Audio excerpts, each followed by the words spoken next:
Orioles in yesterday's White Sox victory over the Texas Rangers. Has looped out into left field, and that's going to be caught by Melky. Wow. And he is now 5 for 5. Beckham with a nice pick. Yes, they turn it again. Mercy. But in the end, it was Gordon Beckham's jumping on the first pitch in the 11th inning that topped them all. That ball hit high. Stretch. Way back. You can put it on the board. Yeah. And tonight, the Sox bring a 2-game win streak on a 9-game road trip where they'll try and make up some ground in the Central Division standings.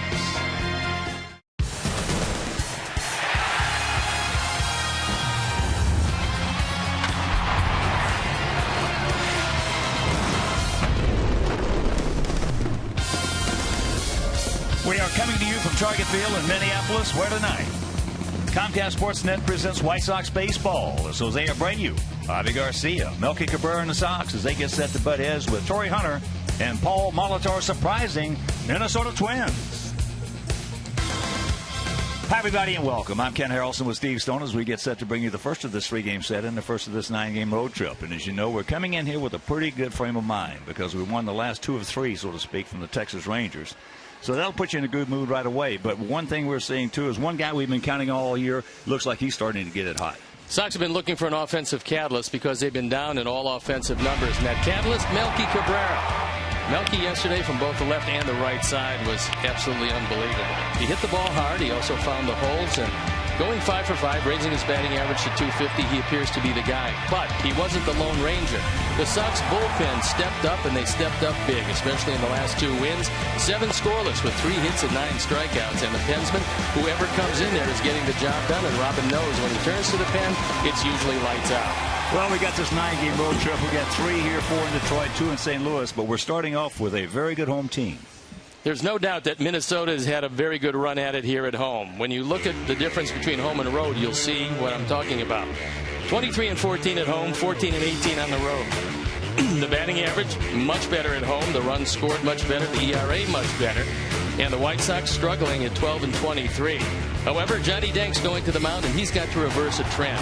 That trend is he's had all kinds of problems with these Twins. You take a look at the last 9 starts, 1-7 with an ERA up over 7. They're hitting .336 as a team against him. He's got to change things. He's trying to. He's speeding up his motion. He's changing his arm angle. He's doing everything he can.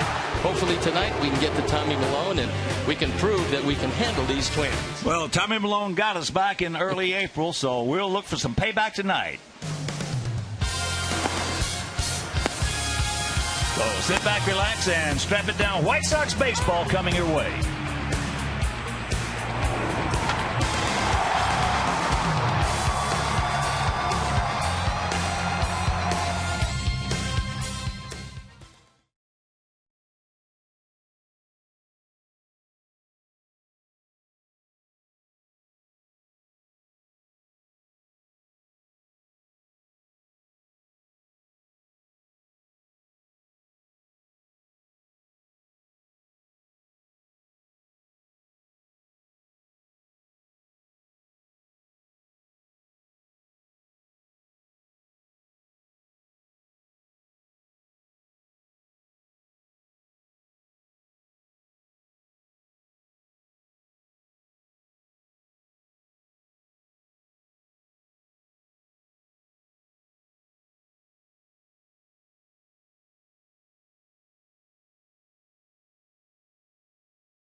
Baseball on Comcast Sportsnet is brought to you in part by your Chicago area and Northwest Indiana Lexus dealer, who invites you to test drive a Lexus today.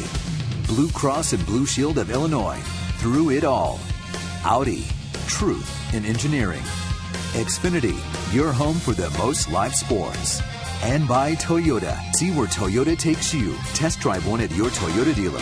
Toyota, let's go places. We'd like to welcome all of our viewers watching on Consolidated Communications in Charleston, Illinois. It's turned into a beautiful night for baseball. Welcome back to Target Field, where the Sox are taking on the Minnesota Twins, the second-place Twins. And the last 2 months, you can see that things, well, went very well in May. They ran it into first place. In June, it hasn't worked all that well. You can tell the difference in batting average and runs per game. There's a drastic difference. Home runs and ERA similar, but they find themselves 3.5 games in back of Kansas City. Kansas City, who has 60% of their starting rotation on the disabled list. And Paul Molitor realizes it's time for his team to make a move. And for the Sox, this is an absolutely critical 9-game road trip. They've got to make something happen against these Twins, the Tigers, and then the St. Louis Cardinals. So let's take a look at how Robin is going to line up our Sox for the game tonight. Adam Eaton leading it off with Abisail Garcia in the 2 spot. Jose Abreu hitting third, playing first. Melky Cabrera elevated to the cleanup spot with Adam LaRoche DH. Lexi Ramirez, Gordon Beckham, Giovanni Soto, and Carlos Sanchez rounding it out. The defense and how they'll line up behind Tommy Milone, Eddie Rosario, Byron Buxton, and Torrey Hunter in the outfield, and it's a good one. Trevor Plouffe, Eduardo Nunez, Brian Dozier, and Joe Mauer in the infield. Kurt Suzuki behind the plate. And our Lexus Pursuing Perfection starting pitcher is Tommy Milone. Milone's 3-1 this year. His ERA 3.67. As you can see, doesn't walk many people. Left-handers don't hit him particularly well. He has allowed 8 home runs, however. And the Twins sent him down to the minor leagues, where he was absolutely unhittable before bringing him back. And unfortunately, usually throws pretty well against our Sox. The umpires for the game tonight: Adrian Johnson behind the plate. Bill Miller, the crew chief, is at first. Doug Eddings is at second, and Jim Wolf is at third. So Robin, watching his ball club win 2 in a row against Texas and realizing how important this trip is, hopes that with Melky in the 4 spot and a little better offense, things will work out pretty well. And so they've thrown the ball around the infield, which means we're ready to play baseball, and I'm ready to turn it over to my play-by-play partner, Ken Harrelson. Hi, Steve. Thank you. And once again, good evening, everyone, and welcome to White Sox baseball right here on Comcast Sportsnet. And before we show you our picks to click, you at home select yours. Tommy Milone, a soft-tossing left-hander, and all Sox fans know those guys give us trouble. Adam fouls first pitch back. Sox come in hitting at .237 as a club. We have a 4.10 team ERA.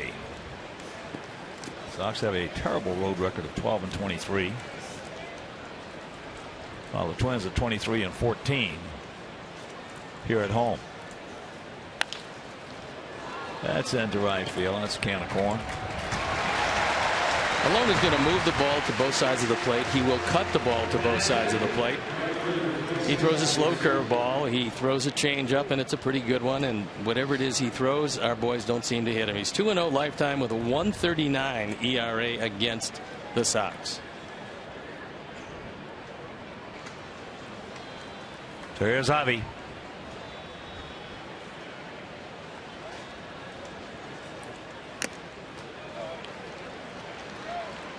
Javi at .267, 7 homers, 26 knocked in. And before we go any further, our sincere, heartfelt wishes and condolences go out to the family and friends of a good man. There's a base hit in the center field, and that is Darrell Hamilton, who was killed in what is an apparent murder-suicide. Darrell was a good man.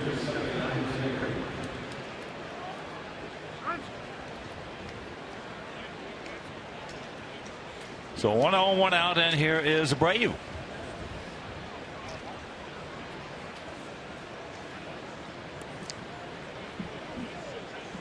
We're going to get a good look at just how fast Byron Buxton is in center field. He's our #1 prospect, arguably #1 or 2 prospect in all of baseball, and he's in the big leagues these days.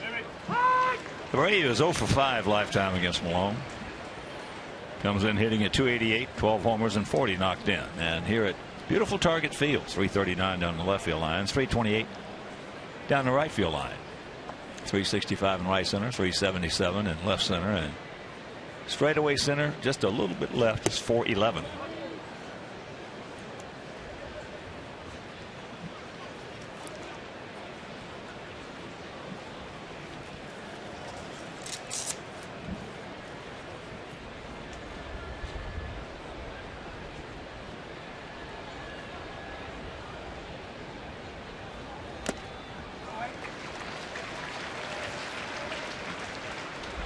One and two the count with one out here in the top of the first if you're just tuning in.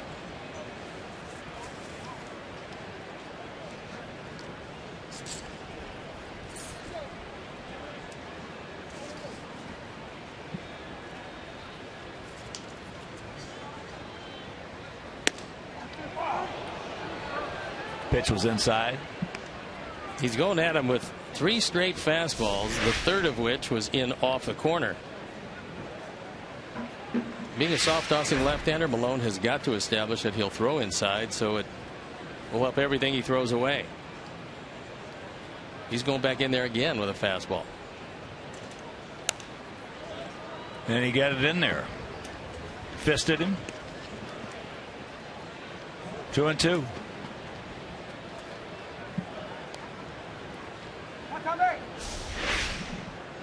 Suzuki wants it there. Malone doesn't get it near as inside as he'd like, but still got it in so that Jose couldn't handle it. Just a short lead by Avi.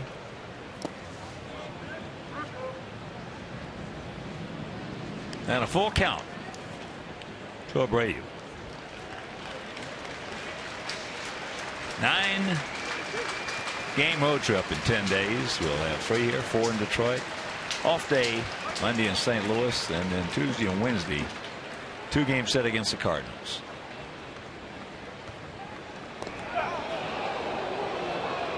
That's a pretty good move by Malone, figuring that there's a very good chance that Avi was going to be going.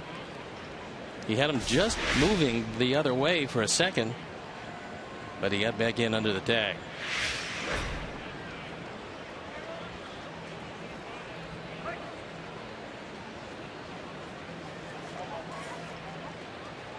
A little bigger move now by Avi, by about a quarter of a step.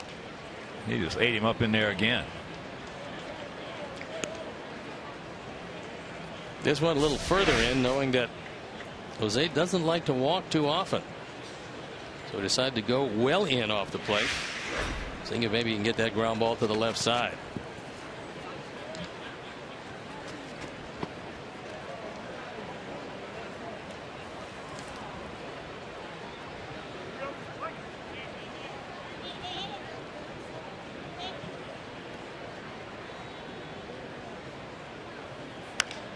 Ate him up again in there. So we might just be seeing right in his first at bat just on how the Twins are going to pitch to Brady this whole series. So with 2 out, let's check out our picks to click tonight. Tim Angio, our director and crew, and with Avi. Steve's going with Gordon Beckham. And Terry Hanley, Eric Aldrich, Mike Williams, Roger Clare, and I. We're going to go with Melky Cabrera.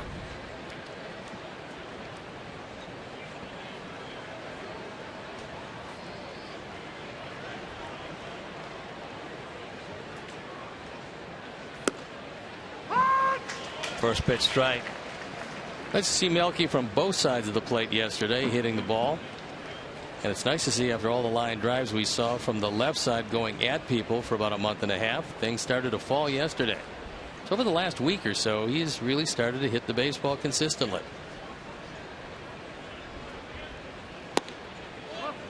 Low and away. He's a good player. He's going to hit. That was a career high. And Melky is a good player. He's always been a good player, and there's no reason to assume that he will not be a good player this year. Yeah, he's had 3 hits, 3 times 5 hits in the game. Way out in front of that changeup. And the count 1-2. Good off-speed pitch by Malone, and that's why he has to go inside to the right-handers to protect that one.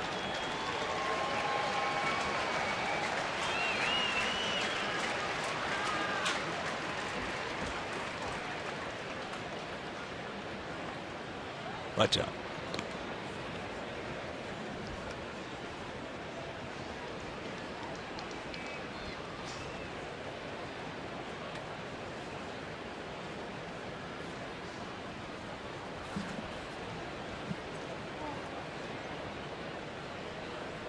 A little bigger lead now by Avi. There he goes. And that's popped up. Now playable. And that'll retire the side. Nothing because it was a hit. After having him play inside, guys, nothing. And their guys coming to bat.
His Twins, it's Buxton, Dozier, and Maurer at the top with Hunter, Plouffe, Rosario in the middle, and Suzuki, Vargas, and Nunez rounding it out.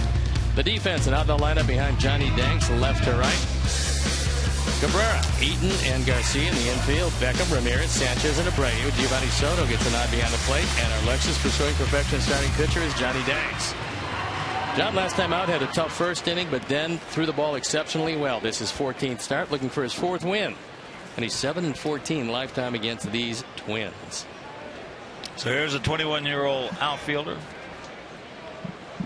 Byron Buxton. Paul Molitor put him into the 1 spot. He had been hitting 9th, but they envisioned him starting out as a leadoff hitter. He's got unbelievable speed.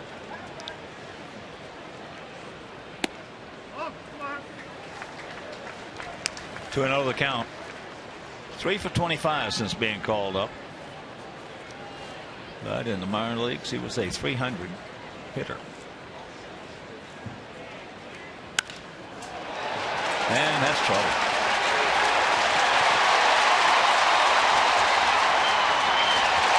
Good play. Good try by Javi. About to lead off double. Not a whole lot of guys around with the speed to run that into 2 because Avi got to the ball quickly and he's got a very strong arm. He drops his ball into right center field and then thinking about a double when he leaves the box. He's got long strides. He's very quick and Avi makes a very good play. A lot closer than you thought it would be. But Buxton obviously taking to the number 1 spot in scoring position. First major league extra base hit. So here's Brian Dozier at 259, 13 homers and 32. knocked in. And he will be trying to get him over. As there's a pretty good pitch, didn't get it. When you have trouble with a team, nobody has to tell you. And what you have to do is just completely take it out of the equation. Make every day, every pitch a new universe unto itself. Because otherwise, you're going to have some problems. Oh, here we go.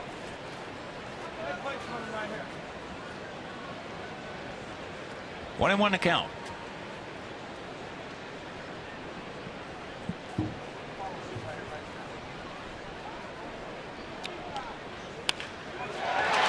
He wasn't trying to get him over, and it's 1-0 Minnesota.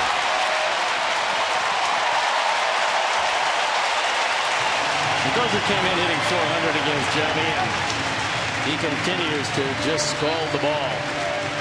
So it's 2 hitters, 2 line drives, RBI number 33, and just like that, 2 hitters, and that changeup winds up in left field.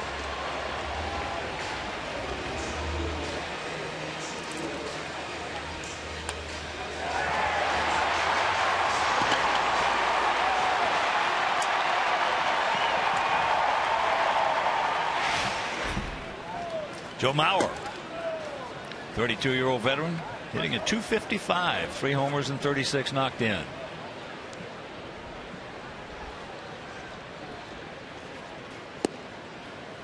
Takes first pitch strike. Mauer, .319 career hitter. Done pretty well against Danks, 23 for 60 with 9 RBIs. Early in the season, Mauer in the 3 spot was trying to pull a lot of pitches. These days, he's hitting everything left and left center field.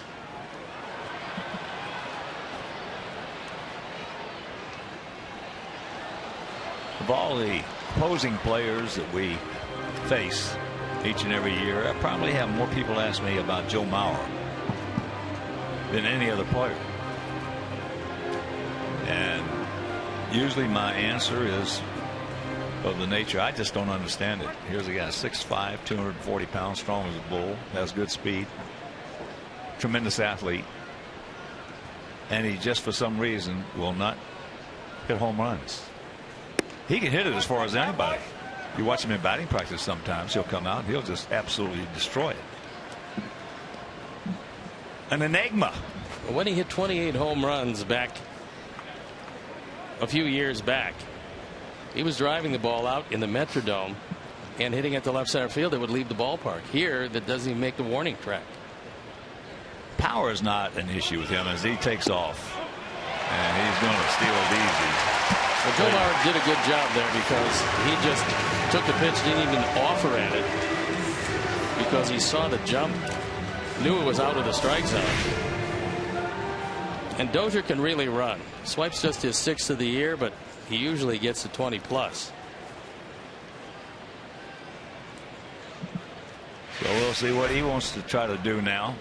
Dozier did not try to get Buxton over, but power's not an issue with Mauer. If he hits it good, it's going. I don't care where you're. Well, that's not a good at bat at all by the first baseman. It's a mindset with him, evidently. I've seen other guys like that. Well, what he did, Hawk, along with Morneau, they asked them when they moved into this park to bring the fences in because it was so drastically different than the Metrodome. And the powers that be said absolutely not.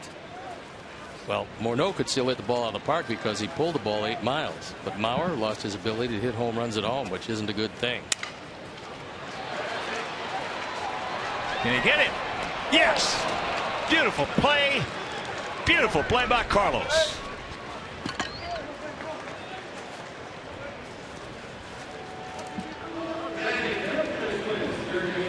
Well, the first game we saw in this ballpark said then that it's going to be a different game for these Minnesota Twins. It's a different ballpark and a different game. Just an outstanding effort as Hunter hits the ball off the end of the bat. Normally you don't see a second baseman go that far on the third base side of second and still able to make the play, but make it he did. Carlos's glove has proved golden at second base. So here is the very talented Trevor Plouffe. Spin, kicks it back, foul. We've seen Plouffe do that a number of times, which is somewhat surprising for a guy that can hit the ball as far as he can hit it and also produce runs. He's driven in 38 of them, but there's no way in the world that Gordon Beckham can anticipate a bunt. So he was back. If he gets the ball in fair territory, it's going to be a base hit and an RBI.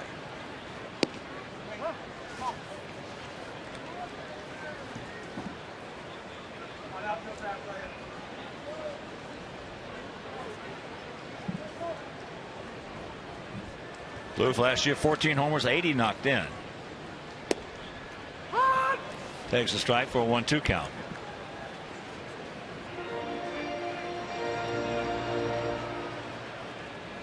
With runners in scoring position, Trevor Plouffe has been very good.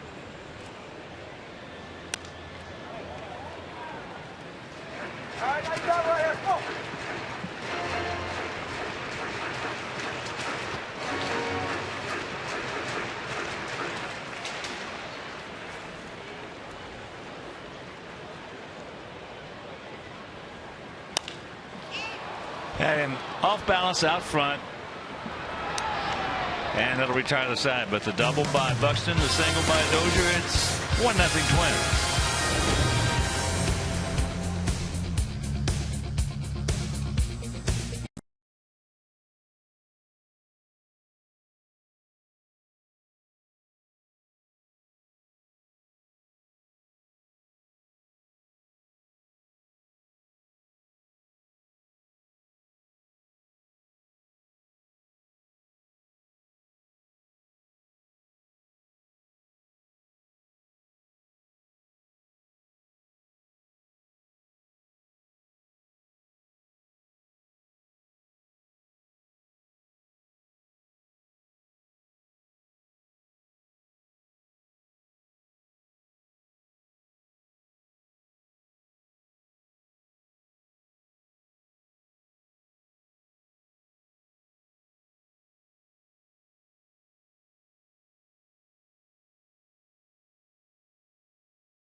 Interact with CSN Chicago during tonight's game using the hashtag White Sox Talk, and make sure to follow us on Twitter at CSN White Sox.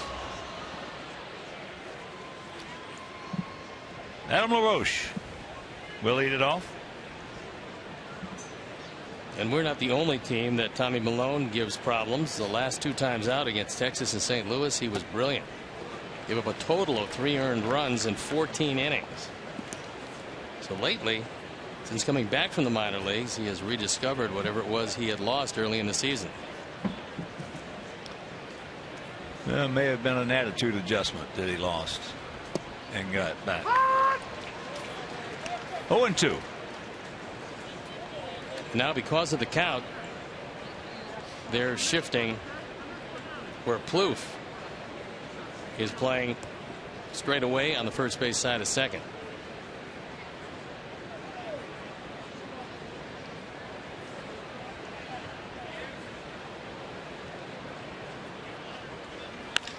That ball hit in the gap. Buxton's going to get over and cut it off. Get it back in. Just a reminder, as you enjoy a cold one, to look forward to Miller Time later in the game, brought to you by Miller Lite. That'll bring up Alexei, hitting at .222, a couple of homers and 26 knocked in.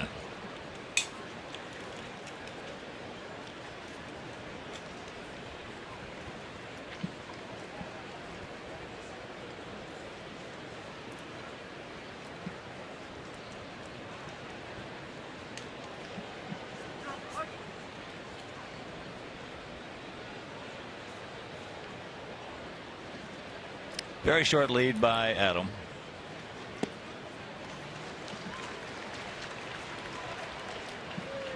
Starts him off with a straight change and way out in front.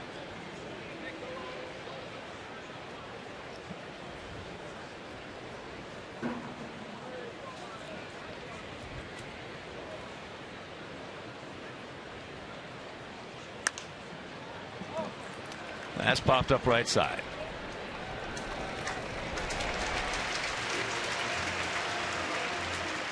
We're going to take a look at some history made yesterday by Gordon Beckham.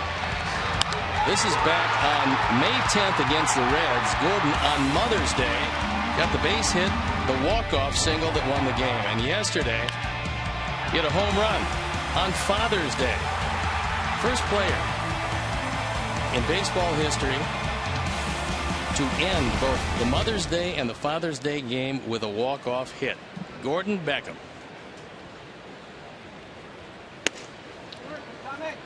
Takes that pitch just inside off the plate. And that's in the same season. And Mother's Day created in 1914. Father's Day in 1972. So Gordon joins a very elite club that has one member.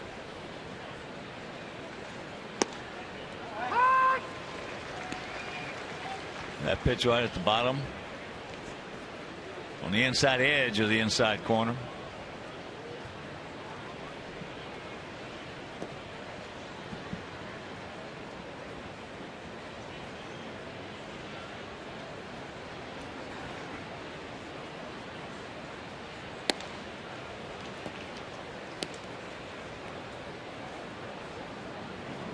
Last time we saw these Twins, they were having some problems figuring out who was going to play center field for them. They gave Aaron Hicks any number of opportunities. Aaron is a former #1, but their top prospect is a man now standing in center field, and he's likely to be there quite some time.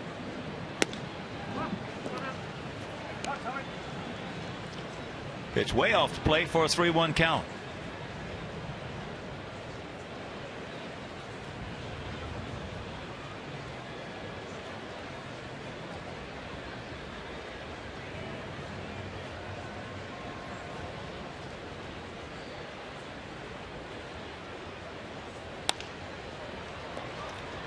Gordon got a good pitch to hit and couldn't do anything with it, so it's full. He gets a fastball right down the middle. Suzuki wants it on the outside corner. Malone makes a mistake and gets away with it.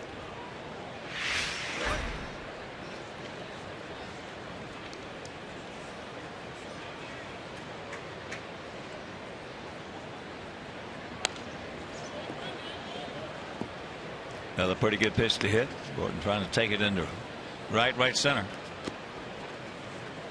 Malone, because he doesn't throw a sinker, will give up a lot of pop-ups and fly balls. Gio Soto waiting patiently in the on-deck circle to see the resolution of this at bat.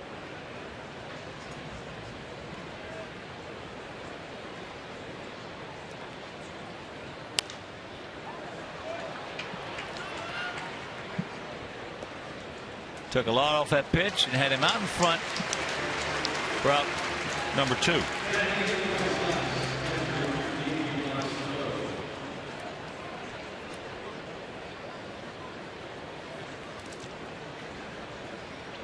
So here's Giovanni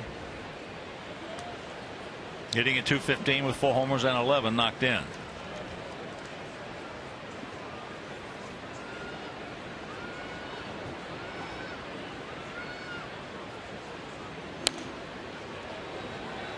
They're playing Gio as a dead pull hitter, although surprisingly Trevor Plouffe is not on the line, but there's no room between Plouffe and Nunez on the left side. Also you see Dozier, he's playing on the third base side of second. Yet in the outfield it's a step or so right of center in center field. And the outfielders playing him otherwise straight away.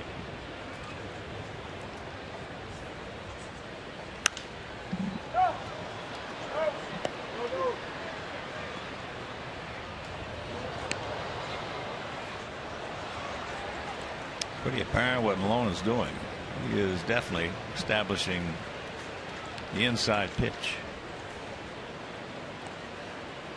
Well, even at 89, which is really his best bolt, maybe in a stiff wind he can get it up to 90. But he's got to throw inside to protect that outside. Well, the shorter your fastball, the more you got to pitch inside. A lot of people think that is a myth, but in fact, it is the truth. If you can't pitch inside, if you're a soft tosser, you're going to get beat.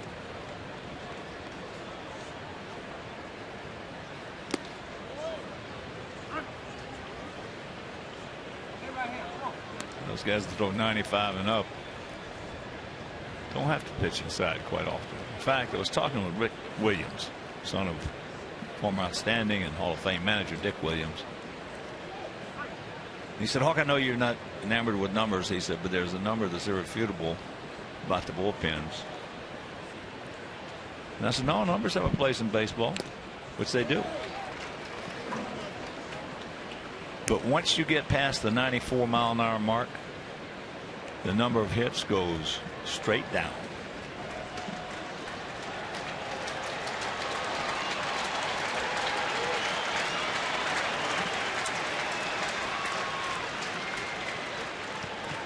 The 2-2 pitch.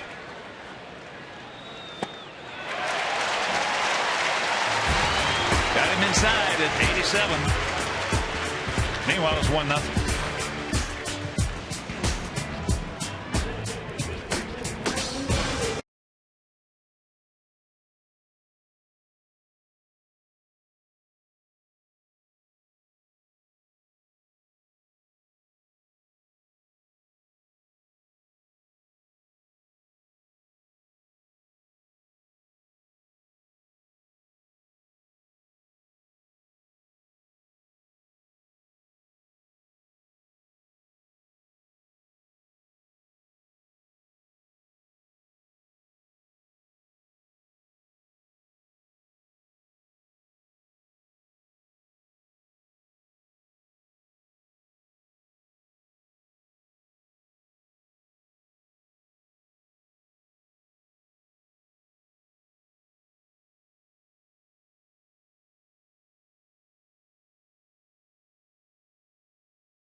In the first of this 3-game set and the first of this 10-day 9-game road trip.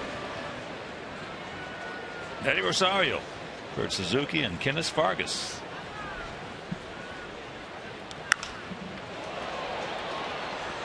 Ball hit into left center field. White Sox fans celebrate the 4th of July holiday from July 3rd through the 5th with food, fireworks, and fun at the ballpark. Get Vienna beef hot dogs for $1. I love those. And get great seats starting at $20 all weekend. For tickets, visit whitesox.com. Here's Suzuki. Kurt at 233, 3 homers and 18 knocked in. Talked to Kurt about how's life after 30.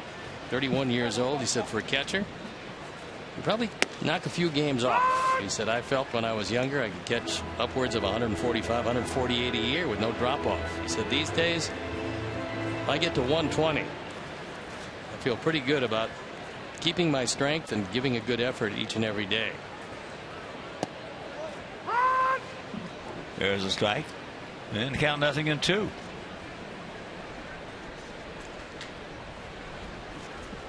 Look at the career average. Not bad for a catcher. He's had some big hits against our Sox over the years, however.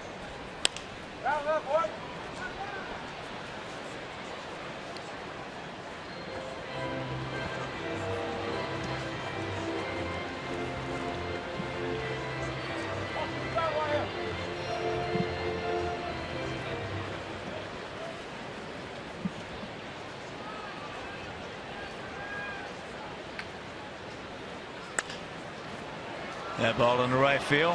Javi. 2 down.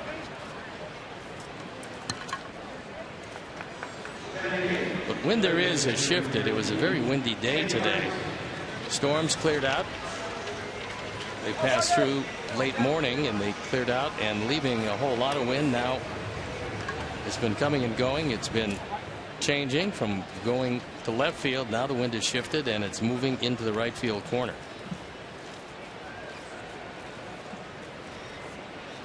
Here's Vargas.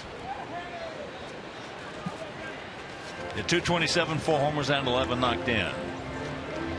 The game tomorrow night, that game will be over WPWR. It'll be Jeff Samardzija against Mike Pelfrey. A couple of big right-handers out there.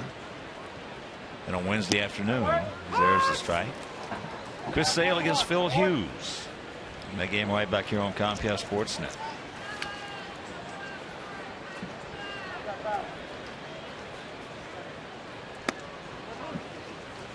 One and two. Vargas has been scuffling. There's no doubt, as you can see, a much better right-handed than left-hand hitter, although he's had many more at-bats left-handed. He's having some problems.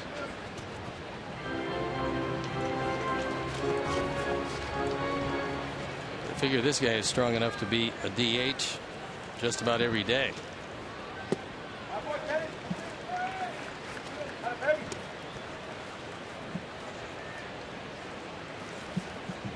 Two and two with Eduardo Nunez on deck.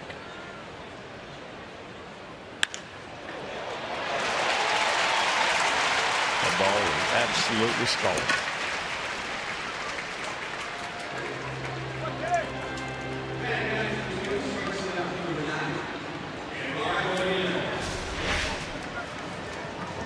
Menard's pitch tracks will show you that curveball stays over the middle of the plate, and Vargas hits the daylights out of it.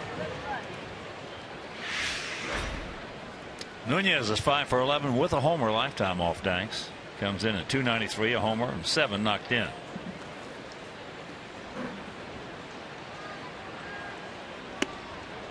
You don't hear a lot about Eduardo. However, 264 lifetime hitter who played with the New York Yankees, so he can play on the big stage. And he gives Paul Molitor a very versatile infielder / outfielder if need be.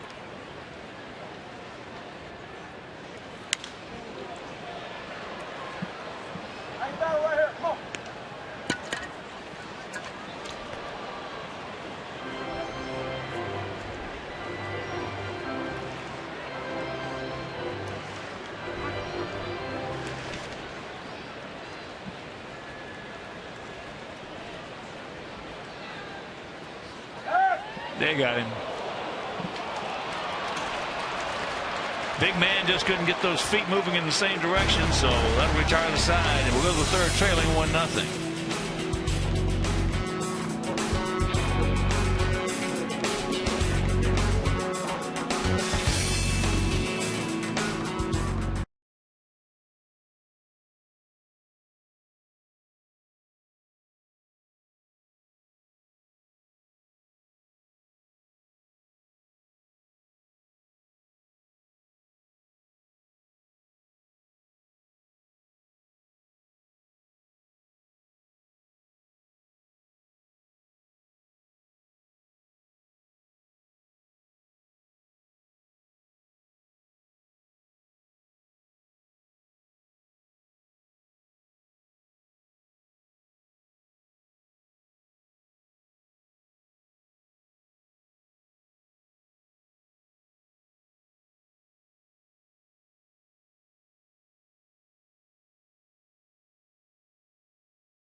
Vargas getting picked off. He doesn't have much of a lead. He just gets careless. He's out by plenty. And then a little discussion in the dugout.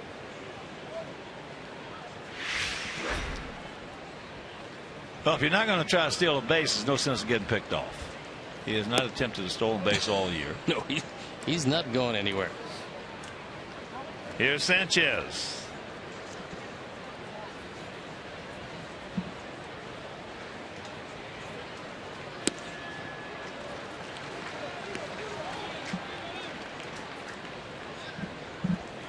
Carlos hitting at 155, but he is 2 for 2.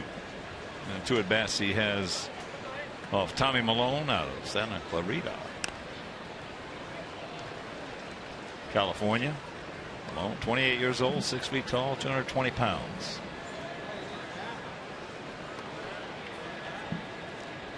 And our guys just continue to have a tough time against soft tossing left-handers.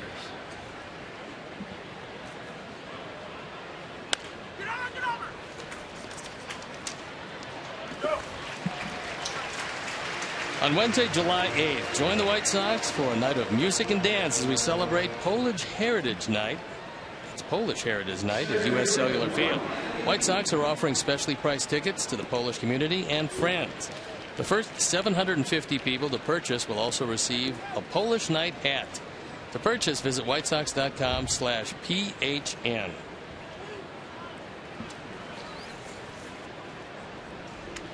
Here's Adam Eaton. Went out to his counterpart, Byron Buxton, in center field. Takes a bunt, takes a strike. Limited slate of action around major leagues today. Top of the 4th in Cleveland. Tigers and the Indians are tied at 3. Later on, Kansas City taking on Seattle at Safeco. Phillies beating Yankees 8-2 in the Bronx. That's in the bottom of the 4th. Toronto at Tampa Bay tied at 3. Bottom of the 5th. And there's a soft tossing breaking ball. 2 down. That's 2 strikeouts and there you walk from Malone. We've got a steady variety of off-speed pitches to go with that 89-mile-an-hour fastball. But nothing like Alex Claudio. No, he's not going to throw anything 67 up there. That ball hit hard by Avi. As Rosario, he can throw. Gets over there, gets it back in. So Avi is 2 for 2.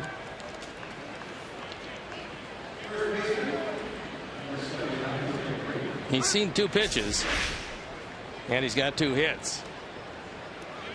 That was a changeup, and Avi was able to wait back long enough and hit it hard.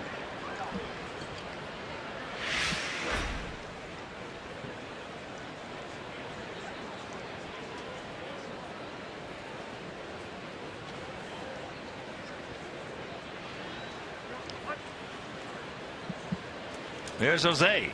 He popped up to second. Boy, big hole. Nobody home on the right side. I want to try to take away Jose's power by saying, here, hit a ground ball to the right side, you get a base hit.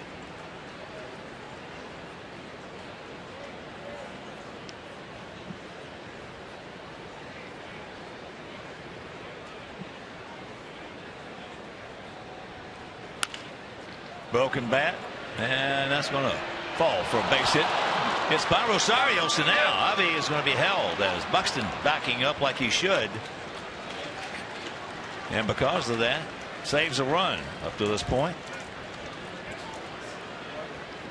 So that'll be a double. Abreu's 11th.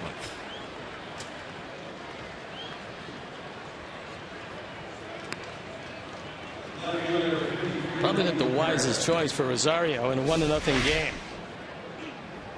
He went after it.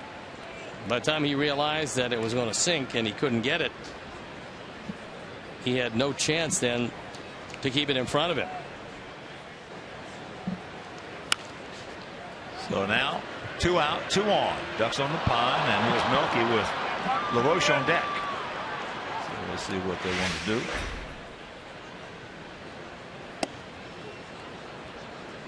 Maybe a pitch around.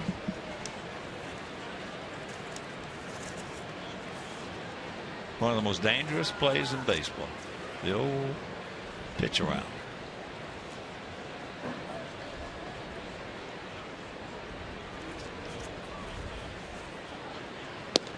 Two and 0.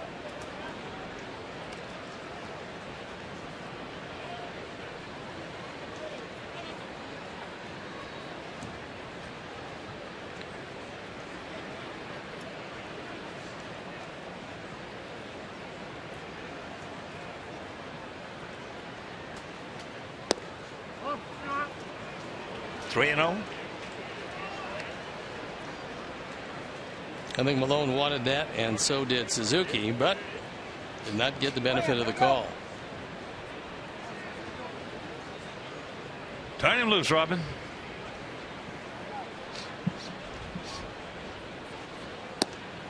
Right on the outside edge.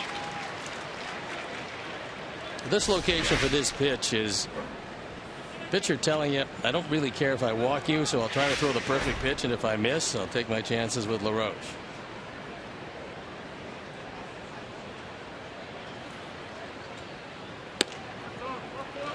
Oh, pitch around.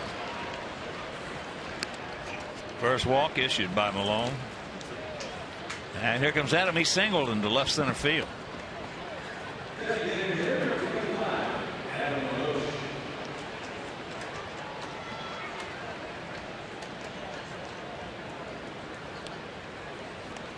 Brewer with the bases loaded. Pretty good for Adam, as he had a good shot at one out over the plate last time up.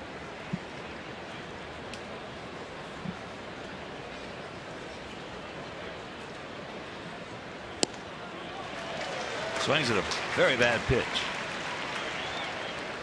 Time now for our AT&T U-verse multi-view.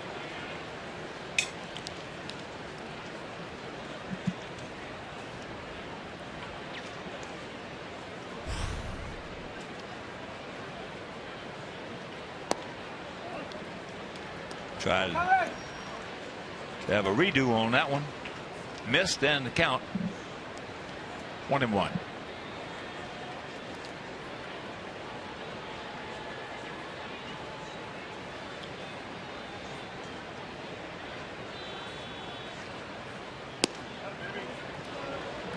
And the count 2-1.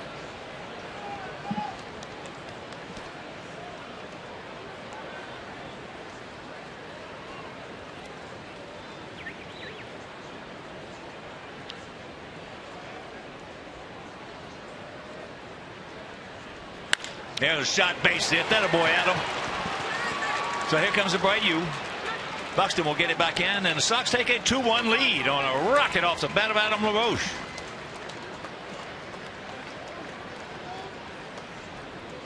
RBI's 26 and 27. So he's now 2 for 2 against Malone. And even with the shift, it doesn't work. That time the count got him. He got a fastball to his liking. The closest one to that ball was Doug Eddings, and he's not going to field it. So a breakthrough here in the third. We need to get this guy right here going, Alexei. Alexei popped up to second his first trip.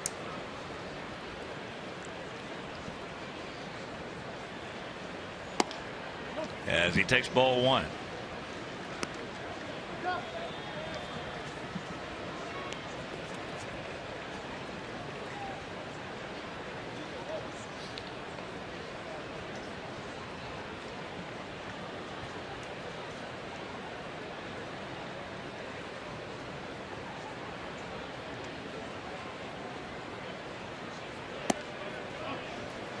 Now he's got the catbird seat. 2-0. 2 out, 2 on. 2 in.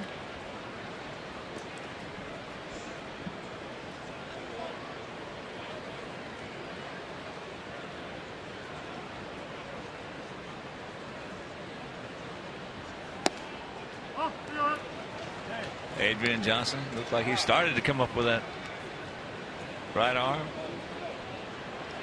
But the count is 3-0. It's one thing Malone cannot afford to do, and that's fall behind. He's about ready to deliver his 23rd pitch of the inning. All this started with 2 outs, nobody on.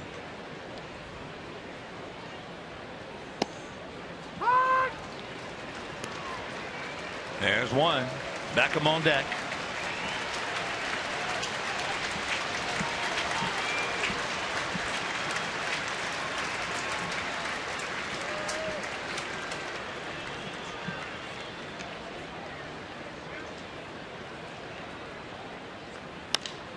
And there's a base hit into center field.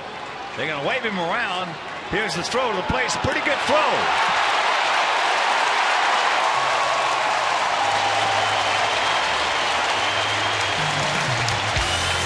A beautiful throw by Byron Buxton.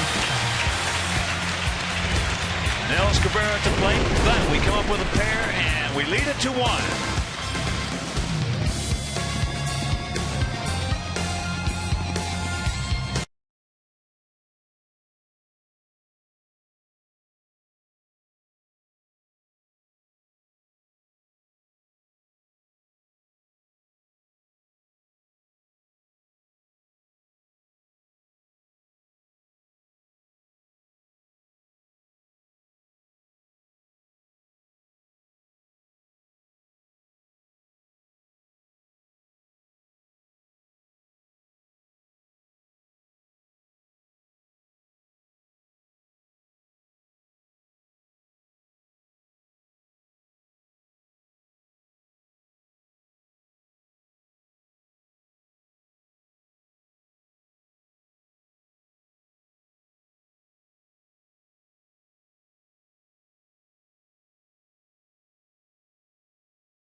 You're getting a look at Byron Buxton, and you're getting an idea why they love this young guy. He throws a strike to the plate. They cut down Melky. That was going to be the 3rd run of the inning.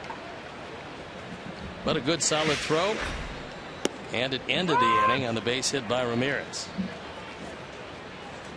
Eduardo Nunez. Takes strike 1.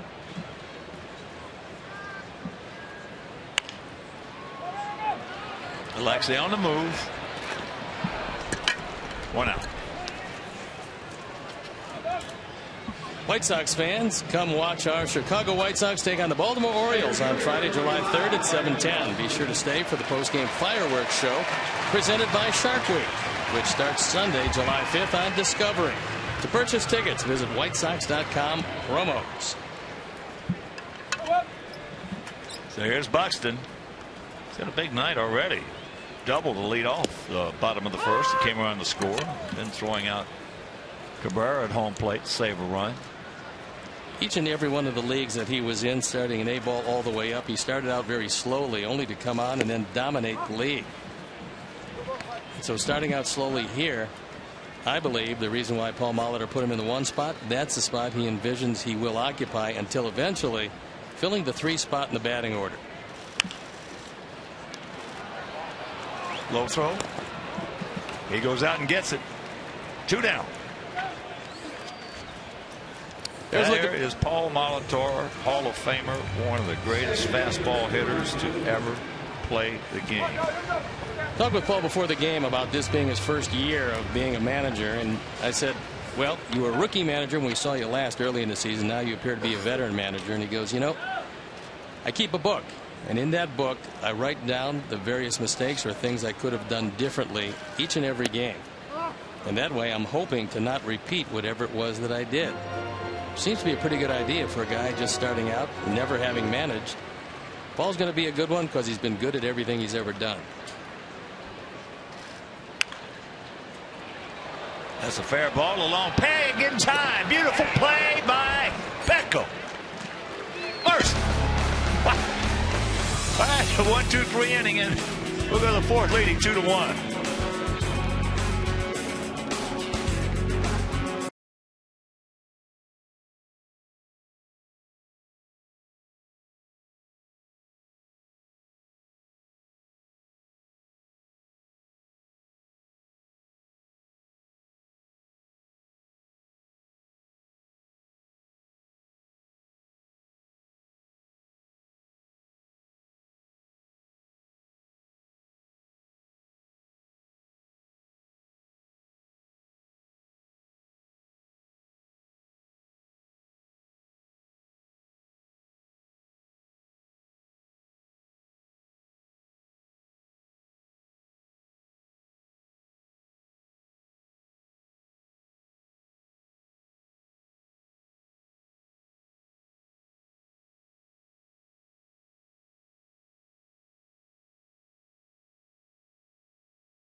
Fourth inning in the 2-1 Sox lead.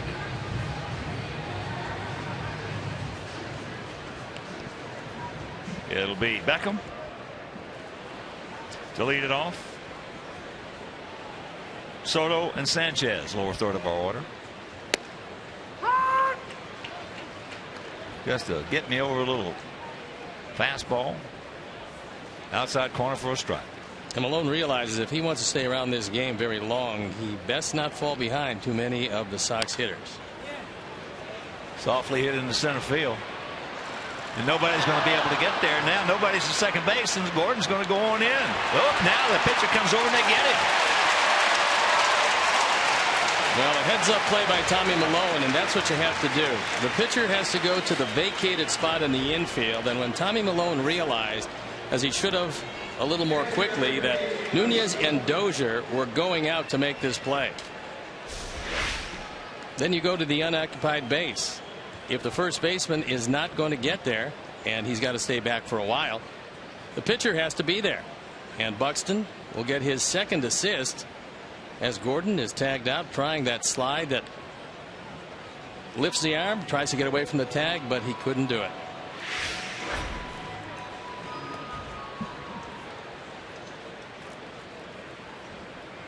So here's Soto, struck out on an inside fastball.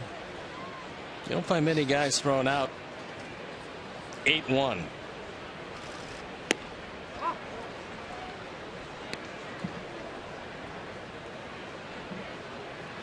Two 7-0 for us, 1-3-0 for them. There, just flipped a curveball up there, trying to backdoor him, and he missed.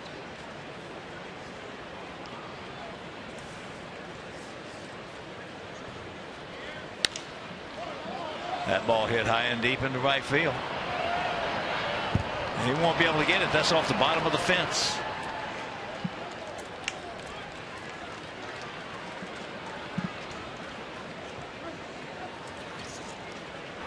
Here's our Xfinity high-speed action replay, and it's played by Gordon Beckham to end the inning. Brian Dozier realizing that Jose Abreu had shifted. A base runner thinking here like he might catch one in the air. He looks and sees the first baseman shifting and then tries to get out of the way, not knowing where the ball is. And Dozier's not happy he's out, but he's happy that he doesn't get an ear burger. Beautiful play by Beckham. That good call by Jim Wolf. That ball did have the corner of the bag when it went over. First pitch strike to Carlos, who grounded out to Mauer.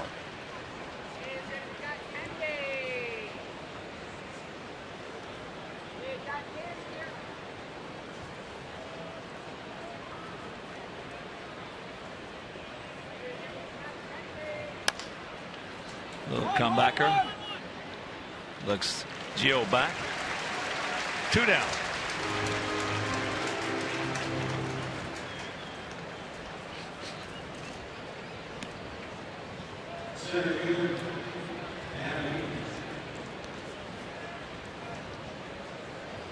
Here's Adam. Adam has gone out to center and struck out.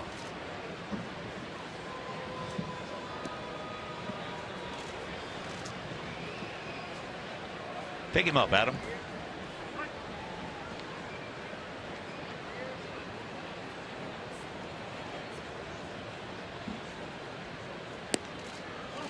Curveball, no.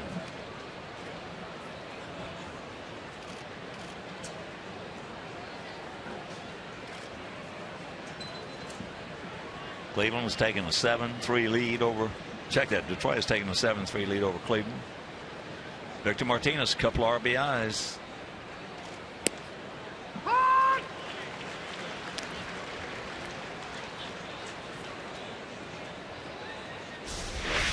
Our Honda pitch tracks will show you this is a pitch could have gone either way, and it went Malone's way.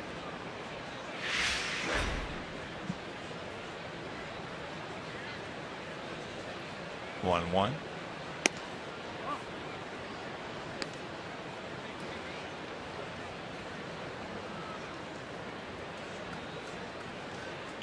Be nice for Adam one way or the other to keep this alive, because Bobby's in the on deck circle and he's had 2 good looks at Malone the first 2 times up.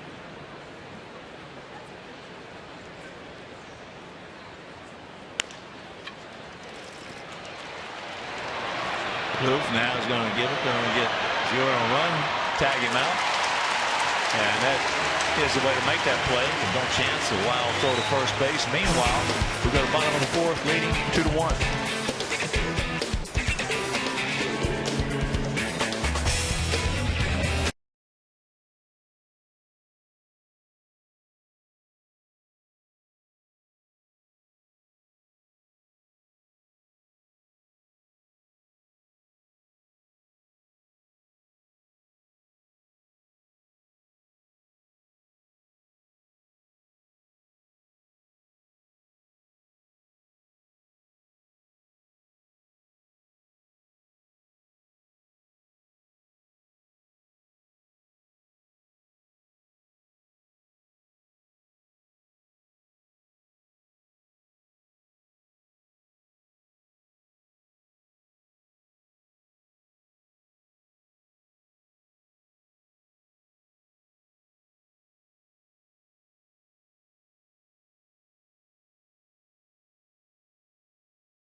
Wednesday afternoon, Chris Sale takes the bump, looking for his 7th win on the season, as our Sox look to seize the series finale from Minnesota.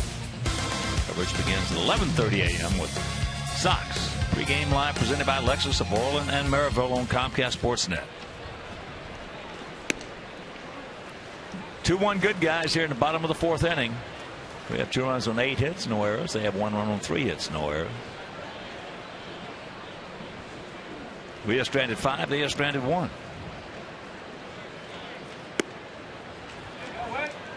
Mauer grounded out to Alexei.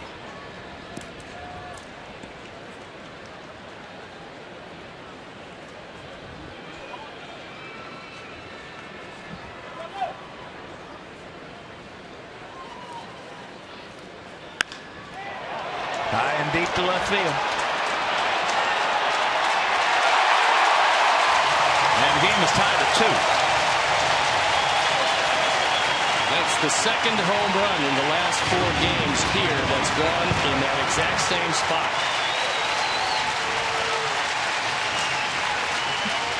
A row or 2 back in left center field. The 4th home run of the year from Mauer.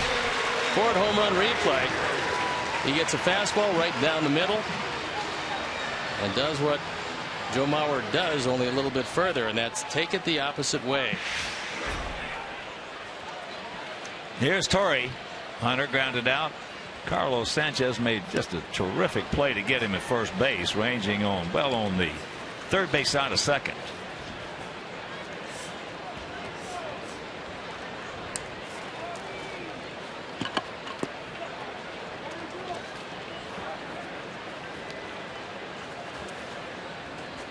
To another count. That's the 12th home run that Banks has thrown this year. And 3-0 the count to the 39-year-old ageless veteran Torrey Hunter. John has not walked anybody to this point, and he's got to get his concentration back after that home run.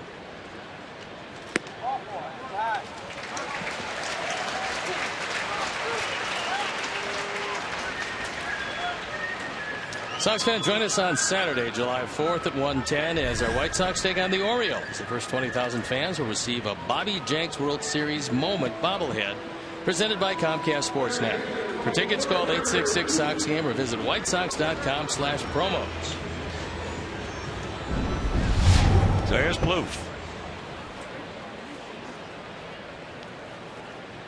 Trevor went out to Avi.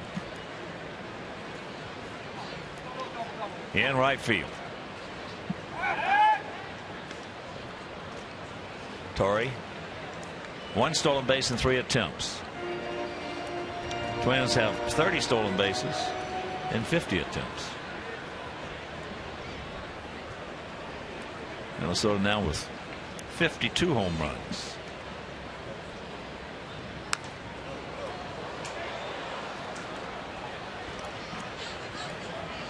I asked Torrey about playing on after this year because he said he came back and now he's going to take it a year at a time depending on how he feels. He said, look, I started out feeling great. I'm feeling very good now. He said if my performance stays where I think it should, there's no reason not to come back. But he said it's all up to the performance. He's been playing at the top of his game for quite some time. We saw last couple of years with Detroit, he was still a very good player. So he wanted to come back, finish his career here in the uniform he started in. He's now hit 200 home runs as a Minnesota Twin. Well, to me, he's a Hall of Famer. Well, that's 8 behind his mentor, Kirby Puckett. Torrey, over 150 games over 500 in his career. That tells you the story. That's one of the reasons why he's back here. The fact, number one, he was a beloved Twin, but also he's a winner. He's been a winner wherever he's gone, and nothing's changed.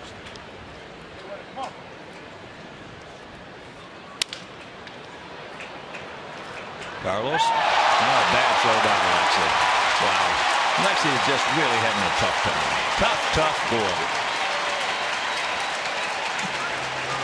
Oh, man. Well, if that's 2,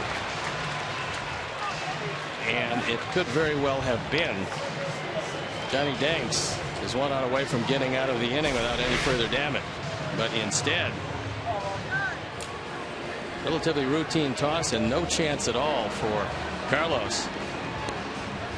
It's E6. Carlos is very fortunate that Torrey doesn't put him into left field, but he wants to push him out of the way and get to third base. So here's Rosario. He hit one deep into left center field. Runners at the corners and nobody out. Our defense has just absolutely sucked.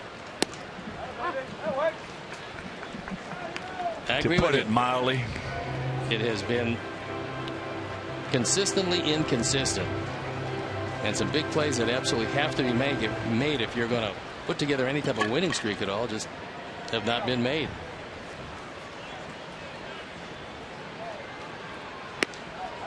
Well, the way you put together a streak in the major leagues today, as tough as it is to win with the parity and everything else, is you got to catch the ball, and it's got to be with defense, not offense, defense, with pitching being the first line of defense.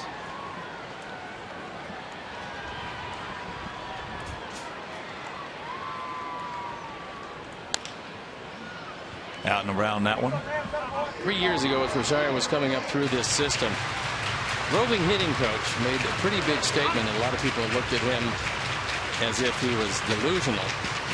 But he said at that point he felt that Rosario had the best hands as a hitter to come up through the system since Rod Carew. Now, he's still a very young player. He's shown all kinds of talent, and they really like him here to this point. Yeah, I talked with Rodney before the game. He had some of the greatest hands I've ever seen on the bat. All he did was rotate his hands. Rotate his 15 consecutive seasons at 300 or better.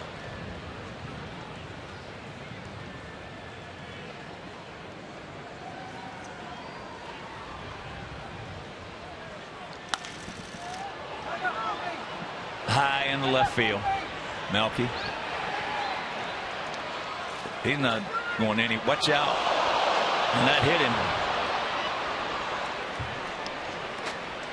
I think that hit Torrey. I think he expected that Alexi was going to actually make that catch.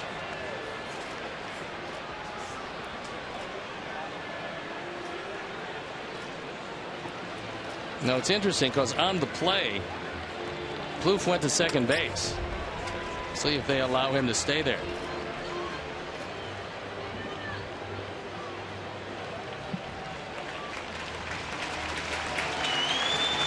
He took it into right shoulder.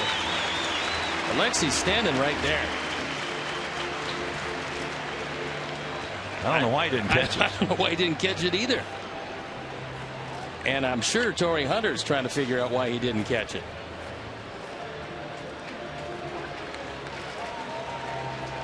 But it probably will be E7, seeing as you have to account for Plouffe going into second base. They've already given him the error.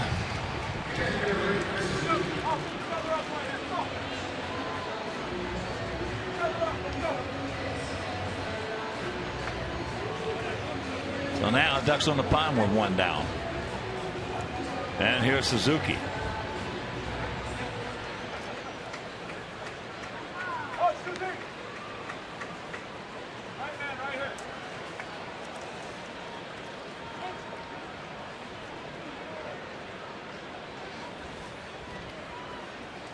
Suzuki has a couple sacrifice flies to go with one sacrifice bunt.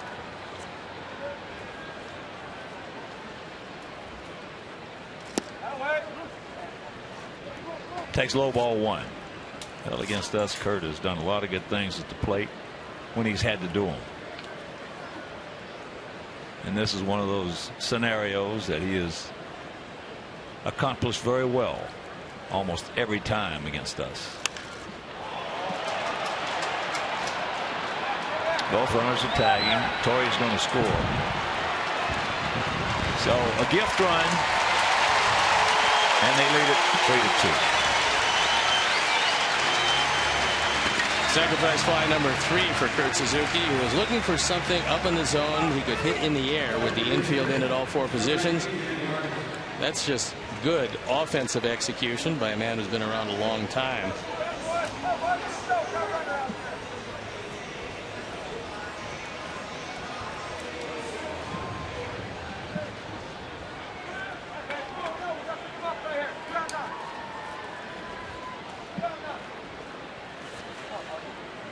So here's Vargas. He singled. He hit a rocket in the center field for a single. And he promptly got picked off at first base.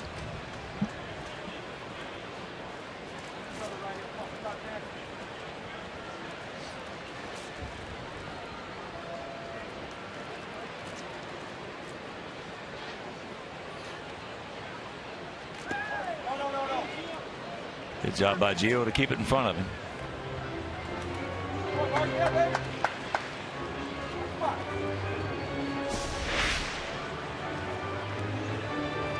Johnny throws a changeup, bounces in front of the plate, and Gio able to take it off the chest protector and allow no advance.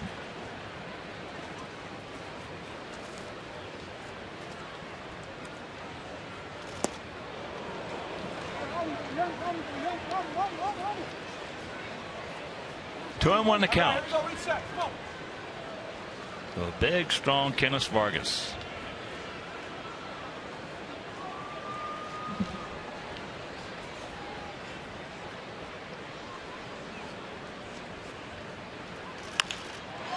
And that's tough. So it's a 4-2 lead.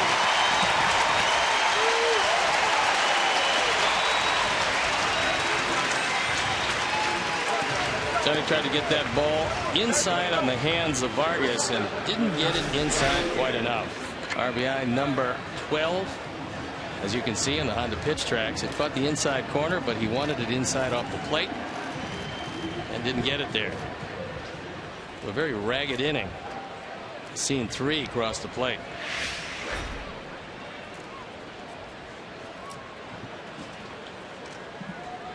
There's Nunez.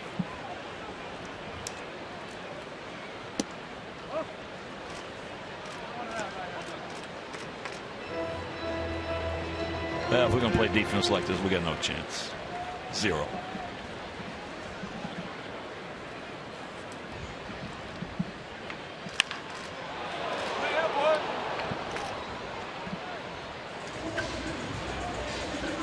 Well, everyone on this team and in this organization knew that this particular road trip was of critical importance, and with a whole lot of momentum coming out of 2 straight wins to end the homestand, you got to figure there's a comeback left in these guys in this game. Well, there's no question about that. But if we're going to continue to play defense like this, we got no chance. 0. Can't keep giving guys 30, 31 outs when we're getting 27. Can't give him 2, 3 runs a game.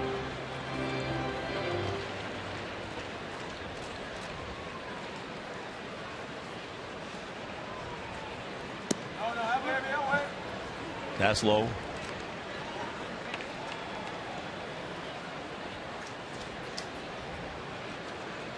Now feel straight up.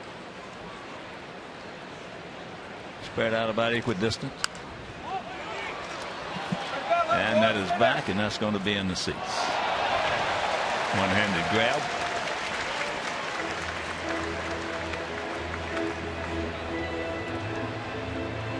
Nothing faster to kill momentum than errors.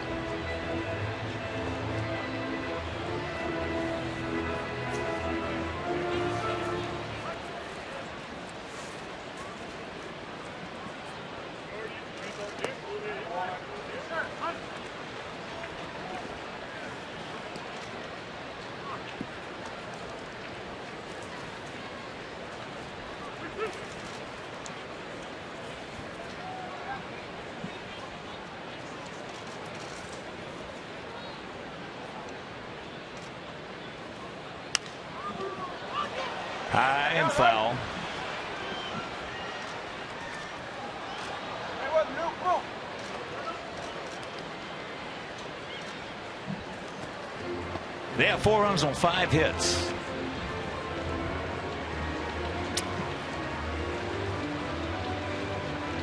And we have 2 runs on 8 hits with 2 big errors.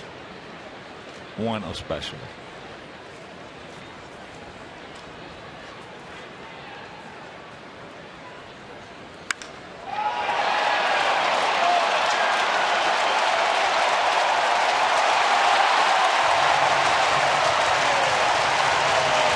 Nunez takes that one into the second deck. Just his second home run of the year. He's now driven in 9. And a double play that wasn't turns out to be very costly. Well, how does 4 unearned runs, 4 gift runs suit you? She makes a nice catch on her 4th home run replay.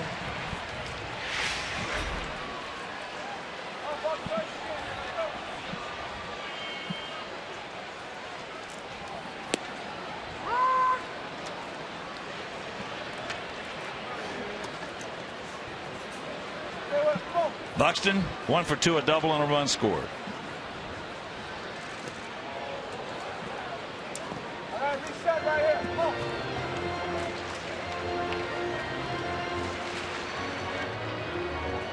Routine double play.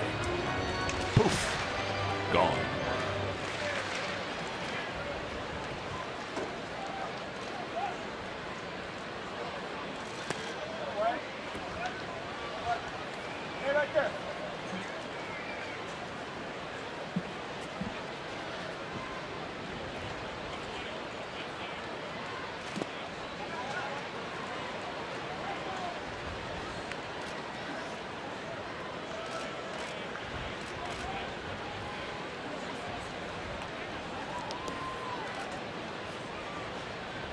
Third pitch of the inning on the way. And it's the last one of the inning. All right. We'll go to the 5th.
Left field at U.S. Cellular Field. It's accessible from the 100, 300, and 500 levels.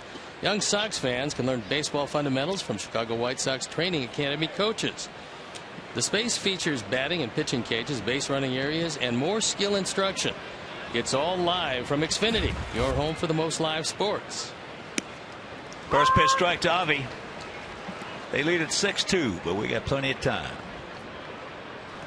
Got 12 outs to come back off a soft tossing left-hander.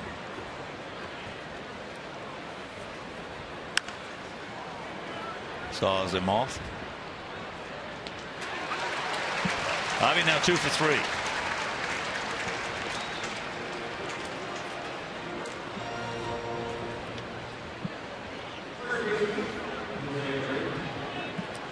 Here's Abreu. Jose has popped to second and then doubled.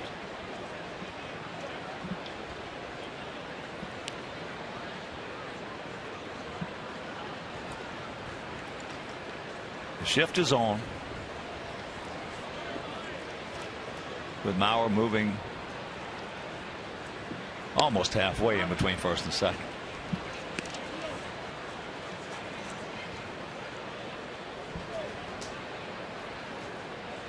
Like I say, trying to figure out exactly what happened to his defensive game. Had just a great year last year, and this year nothing has worked particularly well for him.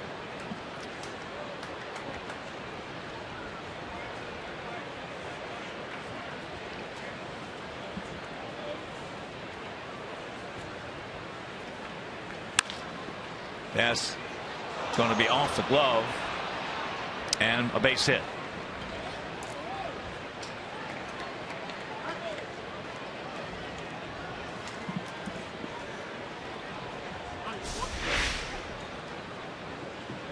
Even with the shift, Jose hits it hard enough, and they do indeed give him a base hit. Nunez is right there, however. He just somehow doesn't make the catch.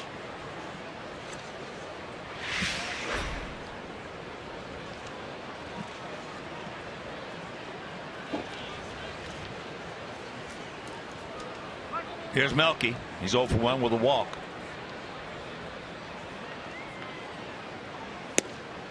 Takes first pitch strike.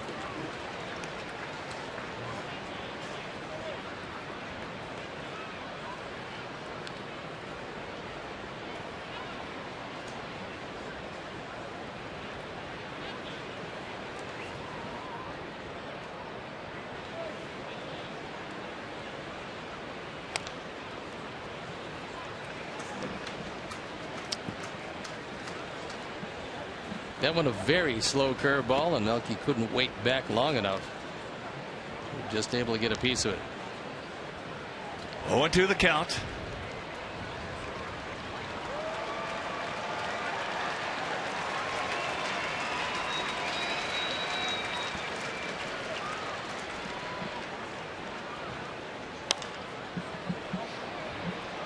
Way out in front.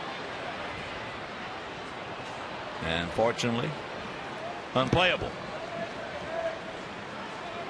Melky just shaking his head because he couldn't wait back long enough, and it's tough to wait back on a guy that has got slow, slower, and slowest. However, just about the time you're looking for something in the 77 to 83 range, he freezes you inside with an 89-mile-an-hour fastball.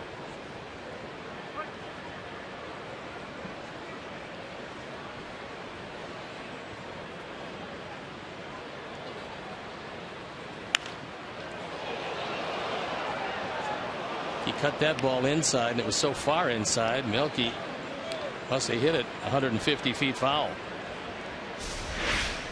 On the pitch tracks, we'll show you it's a good,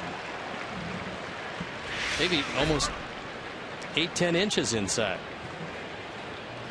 And the count still 0-2.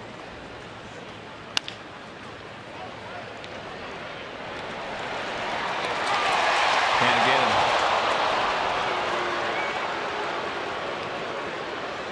So 2 down.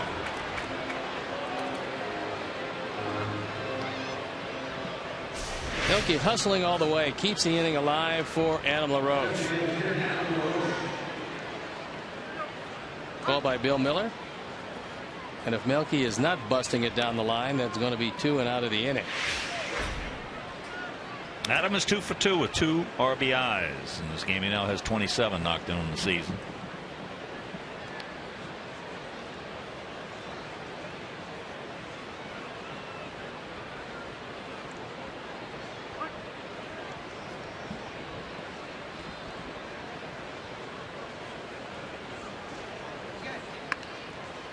No, too much towards Malone. Good idea. No execution. So we're halfway home. We trail at 6-2.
To the bottom of the 5th inning.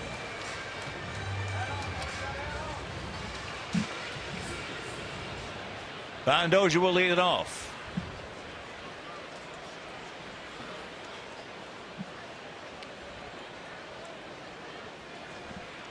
Five runs, 4 of them unearned in the 4th inning, and they lead it 6-2.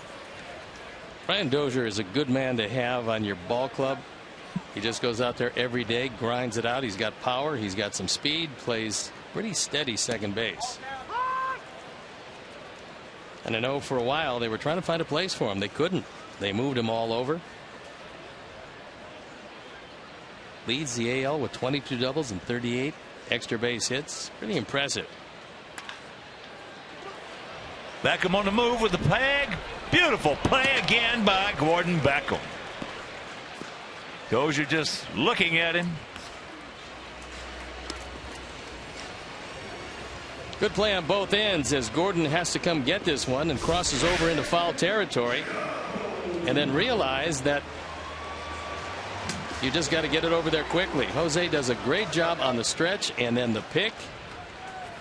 And Dozier once again on a good solid play by Beckham out at first. He looks over. I don't think he can believe it. And I know Johnny Danks can't believe it. Big effort.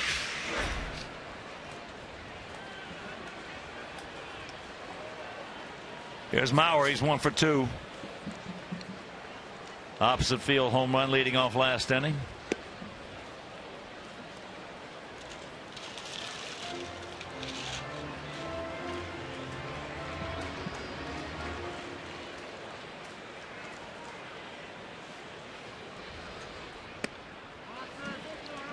Pretty good pitch, didn't get it.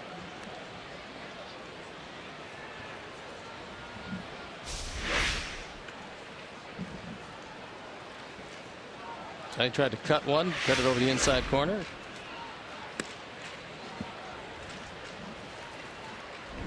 His 4th home run of the year for Joe Mauer. He got one up. It was a fastball. Took it the other way. He hit a lot of those in the Metrodome, not so many here.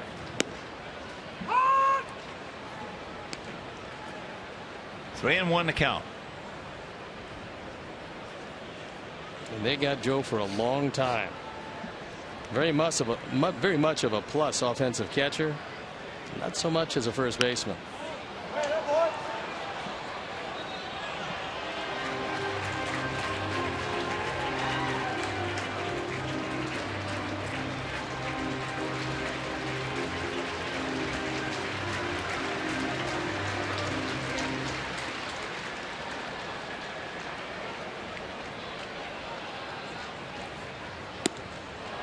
He gone.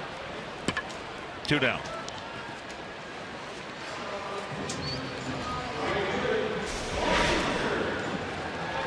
See where Gio wants it. And Johnny throws it right there. A fastball low on the inner portion of the plate. Seemingly trying to set him up for that the entire at bat. Finally got it there and got him.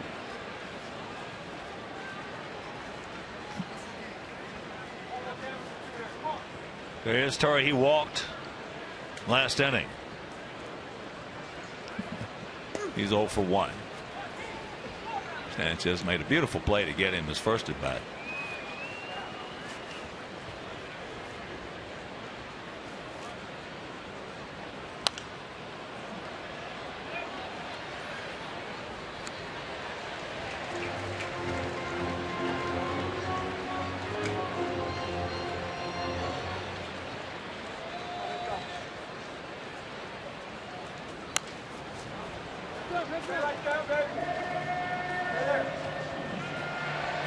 One and 2 the count with 2 down here in the Minnesota half of the 5th inning. If you're just tuning in, first of a 3-game set, first of a 10-day, 9-game road trip.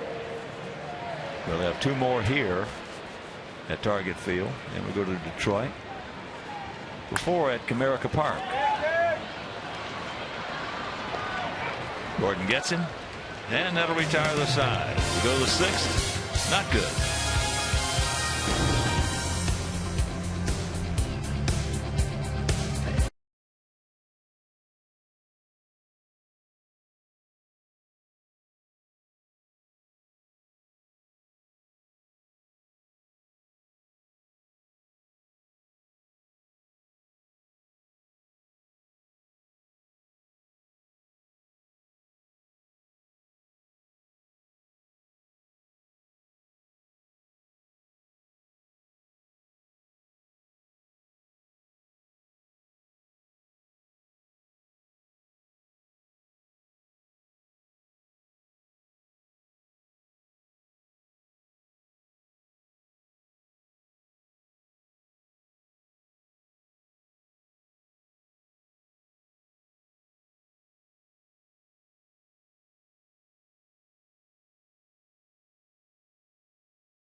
JD had quite a night as his Tigers defeated the Yankees. He went 3 for 5 with 3 home runs and 6 driven in. First career multi-homer game, but first Tiger to hit 3 home runs versus the Yankees since 1959. JD Martinez, who was gotten for nothing from Houston, has turned into something for these Detroit Tigers. Ball 1-2. Ramirez leading off here in the top of the 6th. We trail it 6-2. 4 unearned runs in the 4th inning.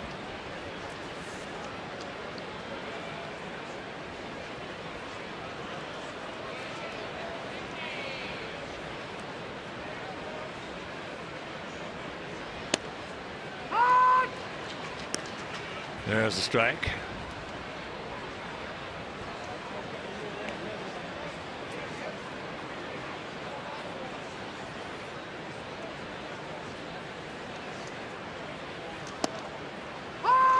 Another one.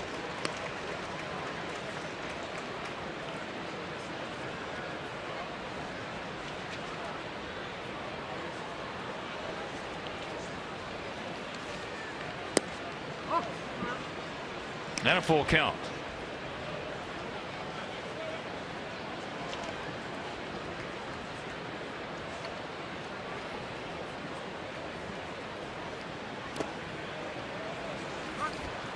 And the leadoff walk. Second walk issued by Malone, and here's Gordon Beckham. Gordon, who's already made 3 outstanding defensive plays in this game. He's 1 for 2. That was the 8th walk that Ramirez has taken this year, and a good way to start.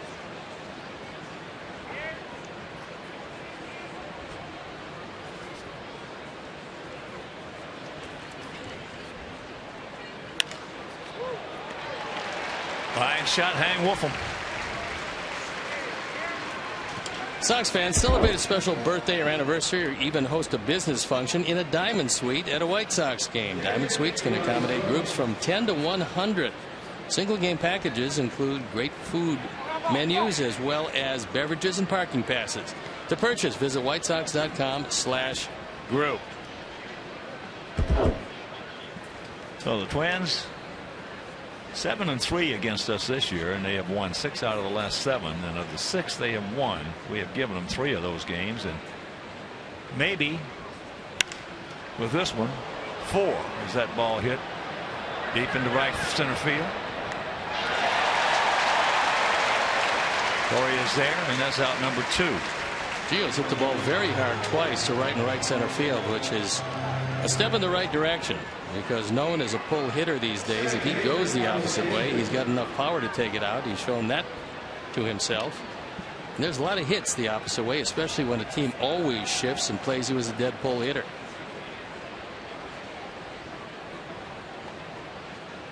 So he walks Ramirez, line shot off the bat of Beckham, deep fly ball off the bat of Soto, and here's Sanchez.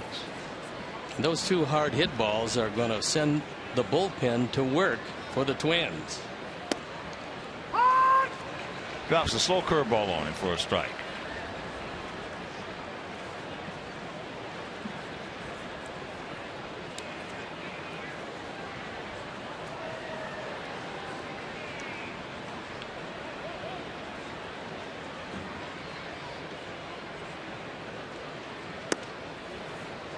Pitching coaches don't really need to take a look at how many pitches a pitcher's thrown to know when it's time to get that bullpen up. The hitters will let them know. Well, they have this inning, but unfortunately they've been at people, and you look at the numbers: 9 hits in 5 2/3.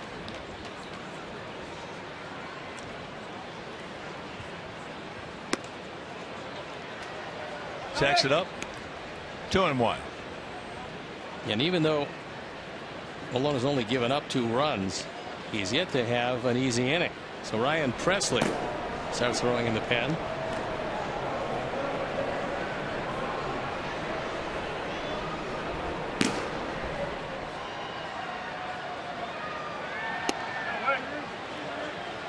And the count 3-1.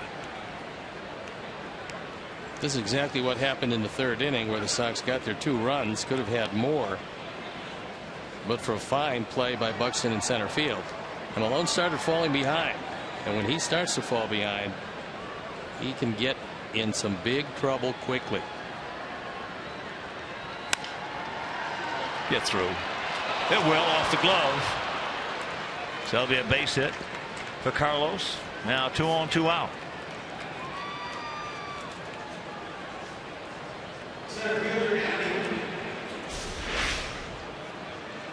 Dozier at the last instant makes a dive for this one. Can't come up with it. It's going to his left. He does, however, keep the ball out of right field, making sure that at the very least Alexi can't go to third. and Malone still with some problems. Back to the top of the order with Adam, who's gone out to center and struck out. Also, fielder's choice.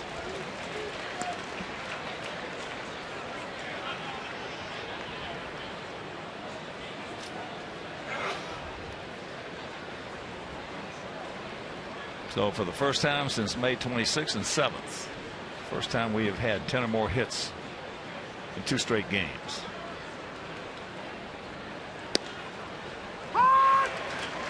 Boy, he got a break on that particular call, and Adam is looking back at Adrian Johnson. Adrian's had a good night. He's a good umpire. But this one wasn't a strike. Especially when you see how Suzuki caught it. He did a nice job of just easing it back in the zone, but he knew it was out of the zone also.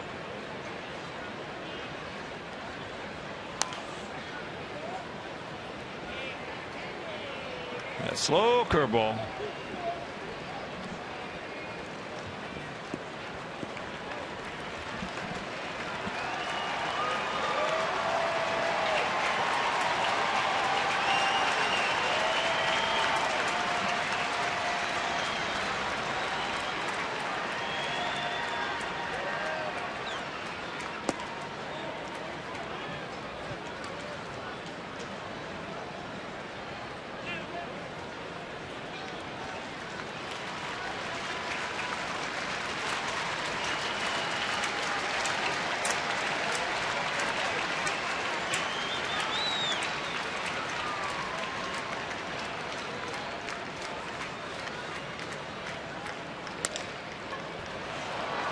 Dozier comes in, makes the play, and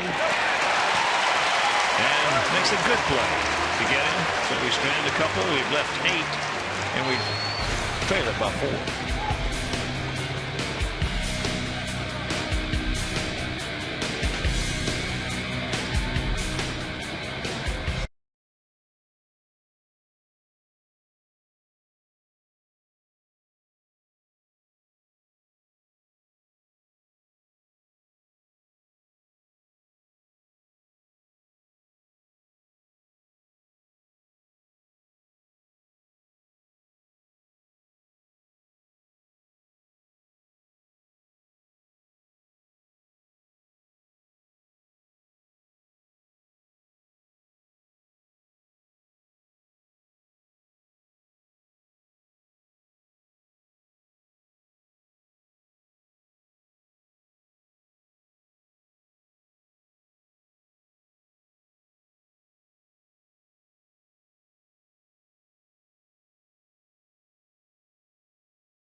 (6-2) Minnesota here in the bottom of the 6th inning. Trevor Plouffe.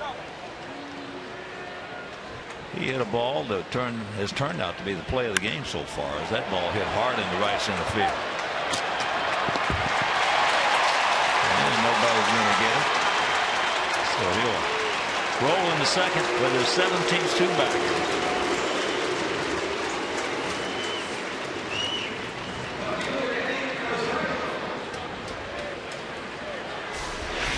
Picking on the first pitch. He got a fastball to his liking. It's on the outer third, and he hits the daylights out of it. There's Rosario. He's going out deep to left center. And he's going out to left.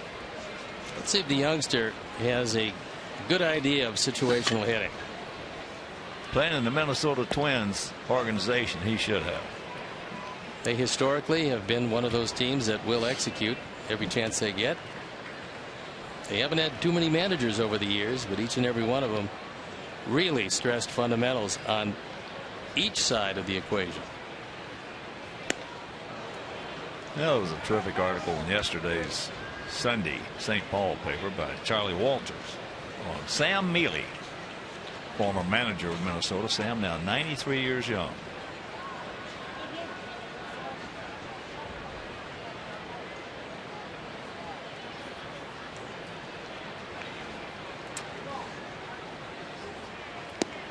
Tom Kelly, Ron Gardenhire, Billy Martin was here. TK's retired number. Boy, they have had some outstanding.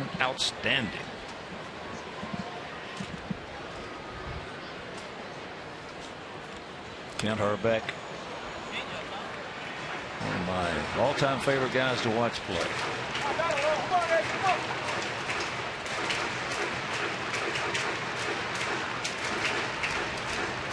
I was just looking at the retired numbers. Harmon Killebrew 3, Rod Carew, Tony Oliva, Tony number 6, Hrbek number 14, Kirby number 34, the Dutchman Bert Blyleven number 28, Jim Cott, Bob Allison. A lot of guys I played against, and a lot of great memories playing against those guys. Zoe Versailles, Camilo Pascual, Jim Perry.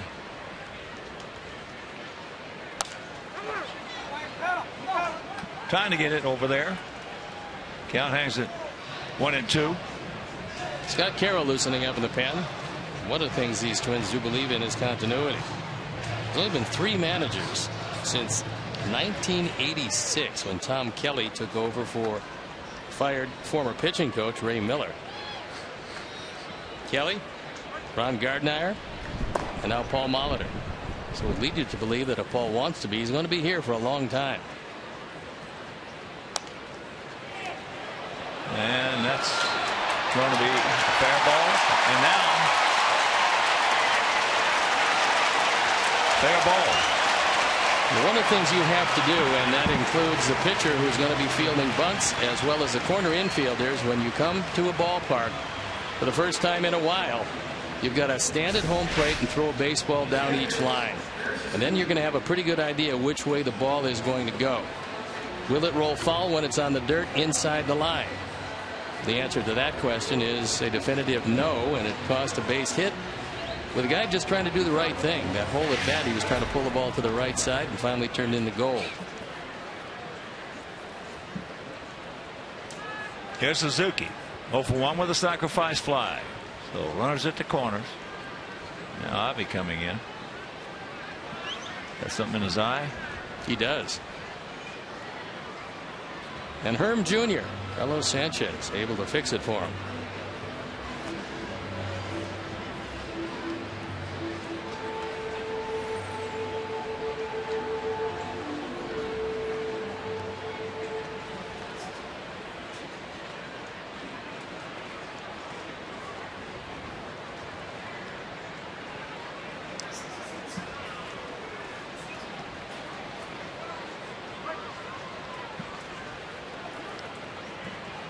Another situational hitting spot for Suzuki, who has executed so well against us last time up with that sacrifice fly, but still he shouldn't have been there.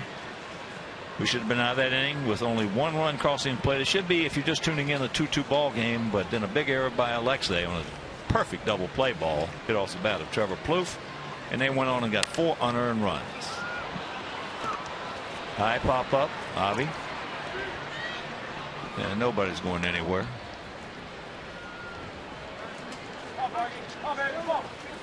So Kurt get it done that at bat. And here comes Vargas, who is 2 for 2 with an RBI and a run scored. Got to keep a close eye on Rosario. He can run. He's been successful 5 of 6 times stealing bases. This Minnesota team is not known as a base stealing group, and they haven't been particularly successful. They have 30 of them, but they've been caught 20 times.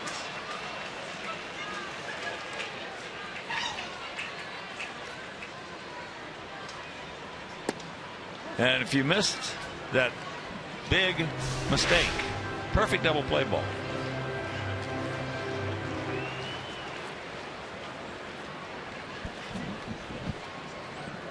That would have been 2.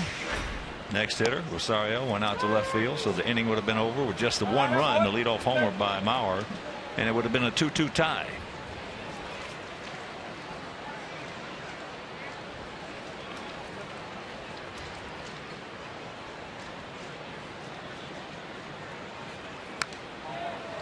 Short, quick swing by Kenneth Vargas. That's a changeup that John got up, and he was very fortunate to get away with it. He knew it. He pounded his glove after releasing the baseball. He caught a break.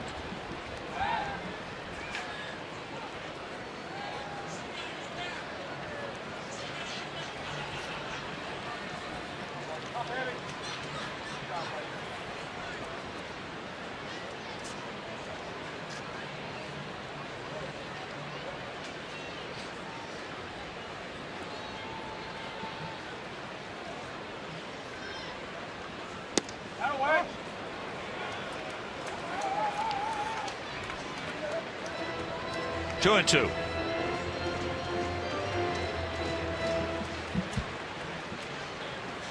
See the big 4th inning, 33. That was the one with the 2 errors and all the problems.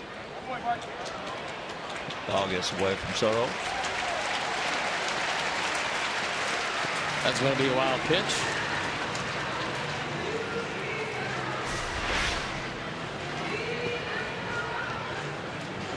Gio has this one hit off. It looked like either the left part of the chest protector or his left arm. Either way, he corralled it enough to stop the run, but not enough to stop the advancement to second by Rosario. Now the infield's got to come in.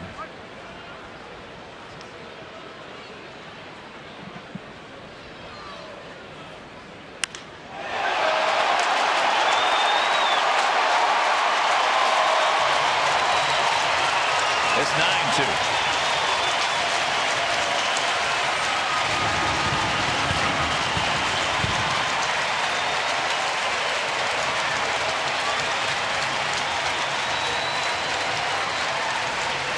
Fourth one batted in of the game, the 15th of the year, the 3rd home run given up by John in this one, and our 4th home run replay is, remember we told you about that high changeup he got away with? He did not get away with that one. And Vargas hits it a mile.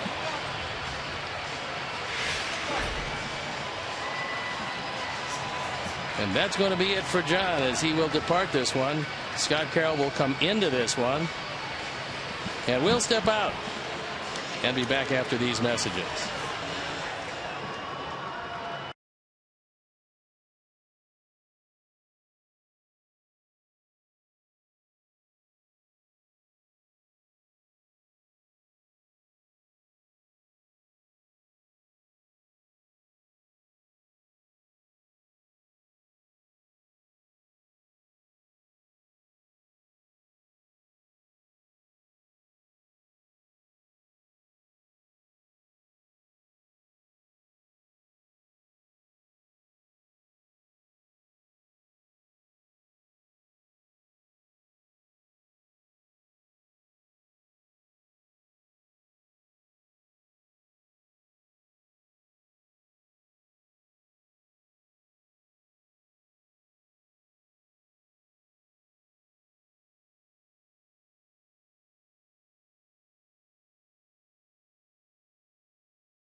called from the minor leagues, and Scott, who's done a nice job up here.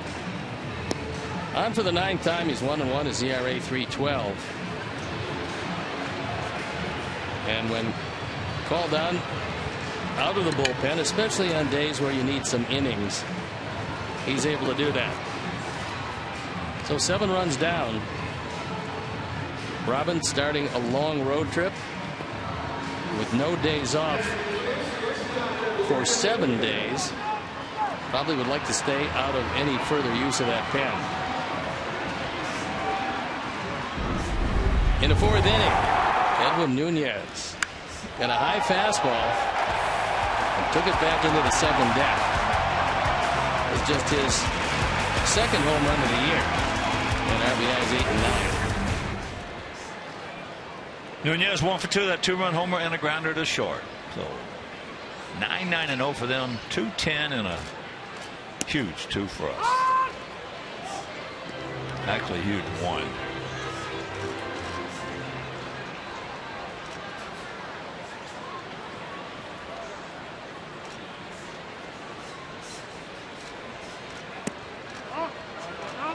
He did not go.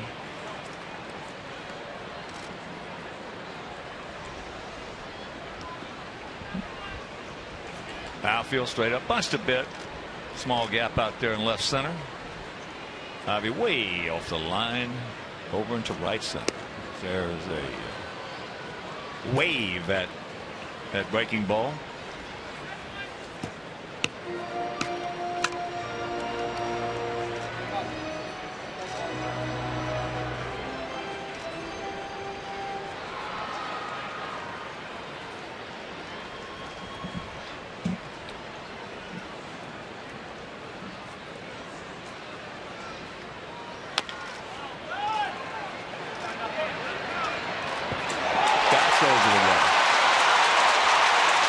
Didn't charge that ball out.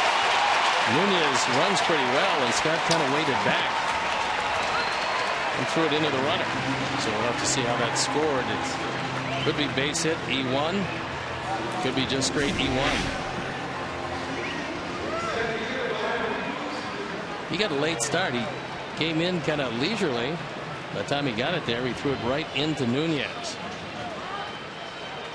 It's got to be E1. Here's Buxton. They give him base hit, E1. Buxton doubled and scored in the 1st inning, grounded to 3rd in the 3rd, and struck out in the 4th.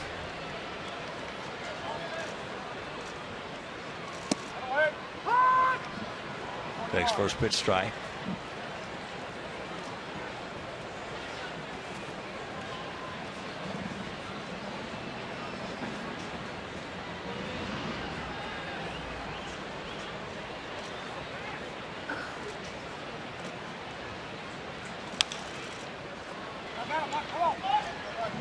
Yanks that one foul, and the count 0-2.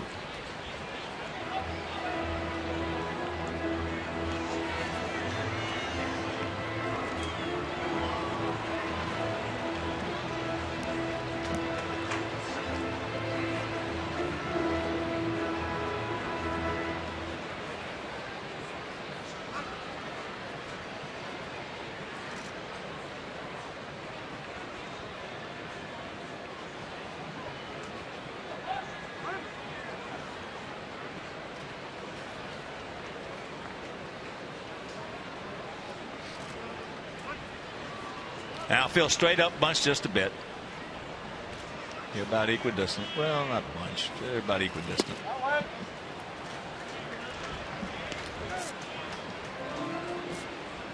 First of 3 here, first of 9 on this 10-day road trip. 3 here, 4 in Detroit, and 2 in St. Louis.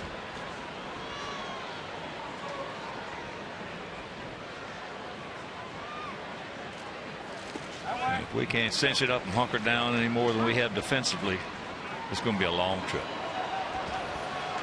Well, Adrian Johnson just threw a ball to Scott Carroll, who didn't see it, and it just sailed leisurely over his head.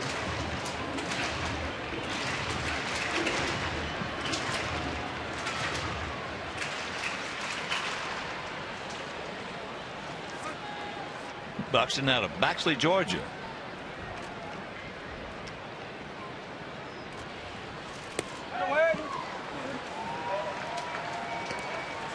Young man stole 55 bases in 2013.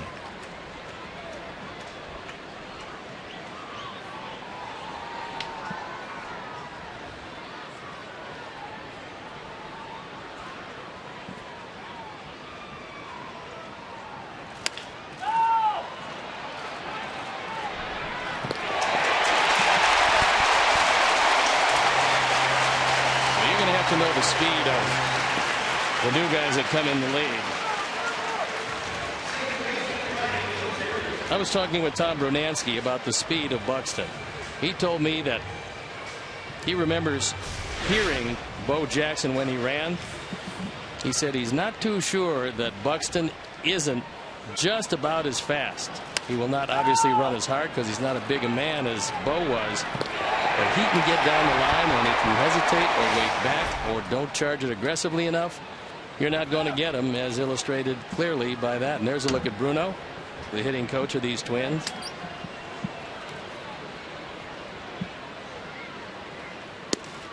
First pitch strike to Dozier, who's 1 for 3 and was robbed of 2 extra base hits on brilliant plays by Gordon Buckham III.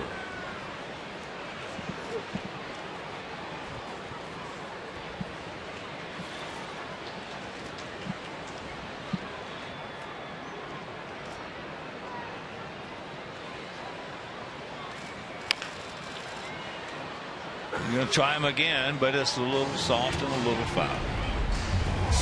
Gordon's had quite a night at third base. Spent a lot of time throwing out Buxton and Dozier twice. And this might have been the best of all of them. Nice play on both ends as Jose picks it.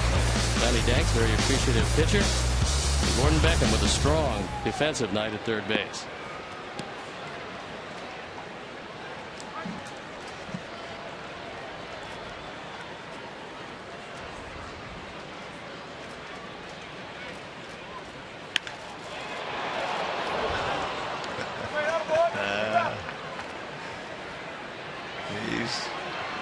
Trying him again.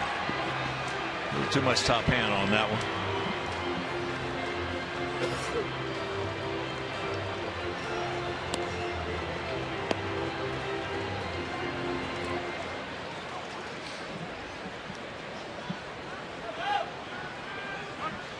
Twins trying to make it 8-3 against us, and 7 of the last 8.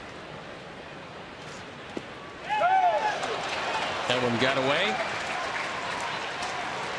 So we'll have to see how it's ruled, but in any event, both runners move up. That'll be ruled a wild pitch.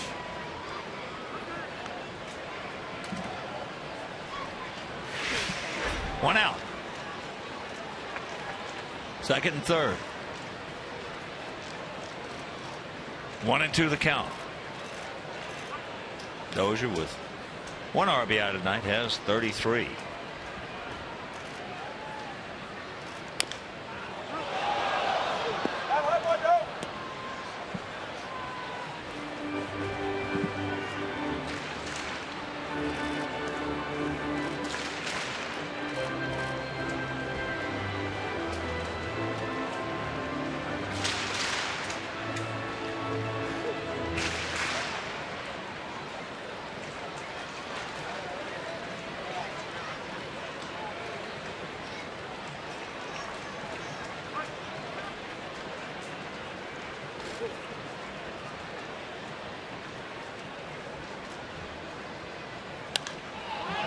High pop up right side.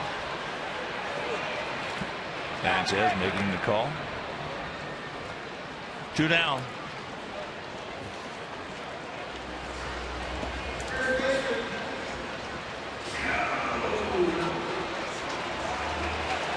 So here's Mauer. He's 1 for 3, an opposite field homer leading off that 4th inning, which we gave him 4 unearned runs.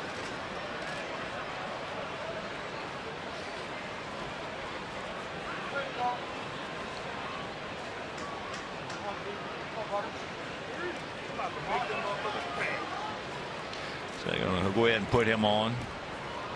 Get to Torrey.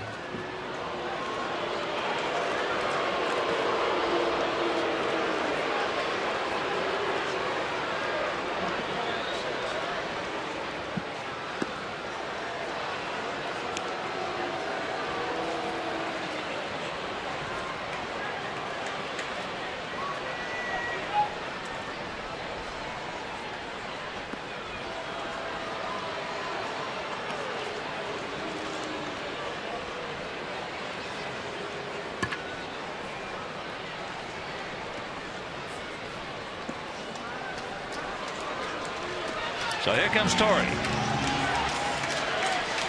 Sanchez made a terrific play to get him his first at bat. Then he walked and scored back in the fourth. And he grounded out to Beckham.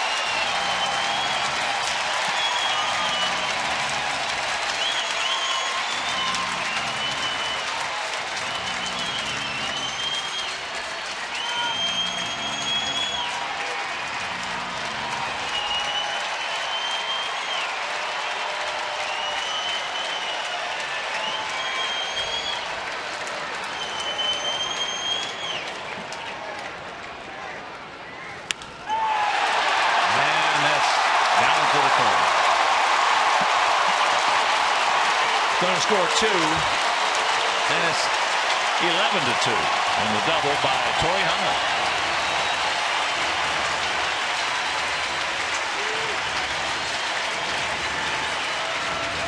Hunter's now driven in 38 runs this year. And the intentional walk did not work particularly well as Scott throws one right down the middle. And that first ball fastball, Torrey yanks it into the corner. So brings Don Cooper for a very short chat. So we give him some more runs.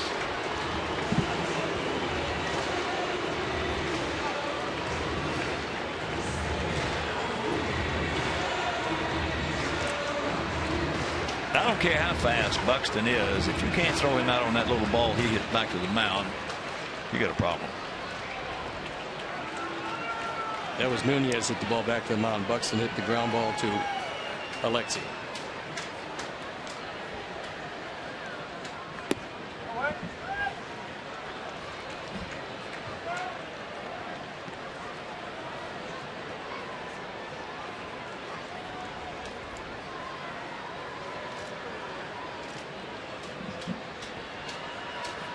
Poof.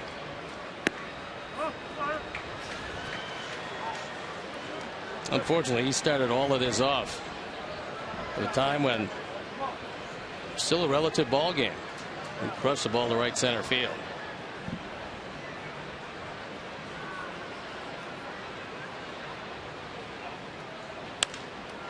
And that's popped up right side. Jose. But they score 5 and they lead it big.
Hey, White Sox fans, your official team store, the Chicago Sports Depot, features the latest in Sox apparel and souvenirs. Stop by the Chicago Sports Depot, located at Gate 5, to get your authentic on-the-field merchandise and support your favorite hometown teams.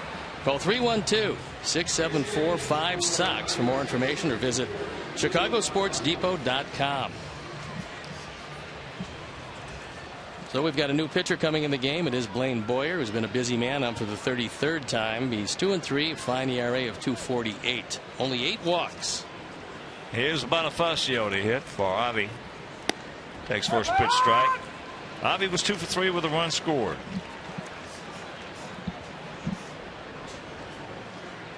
He 11-2 Minnesota.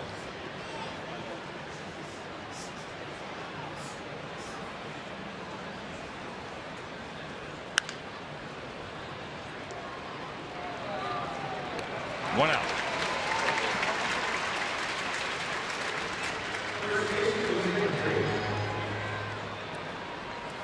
Check some other scores for you. After 8 in Tampa Bay, 8-5 Toronto leading in that game. Bautista was hit number 15. Reyes number 3. Yana Navarro homered. Colabello, a couple of RBIs. Yanni Valencia, a couple of RBIs.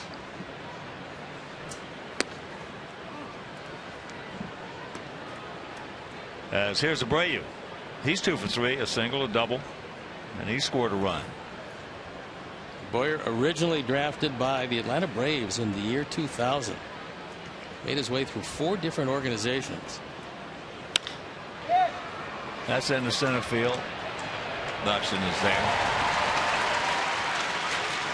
So 2 out. Phillies leading the Yankees 10-6, top of the 9th in the Bronx.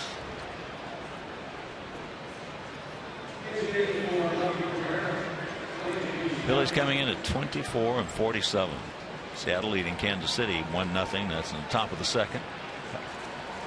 Now at Safeco, and here's J.B. Shuck. Hit for Cabrera.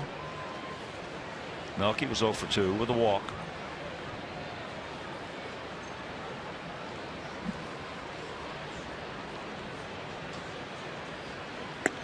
First pitch strike. Robinson Cano homered for that lone Seattle run. That's just his 3rd home run.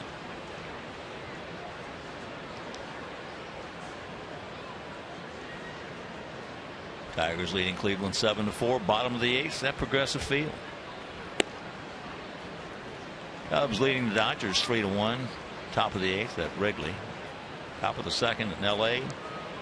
No score as the Angels are hosting Houston.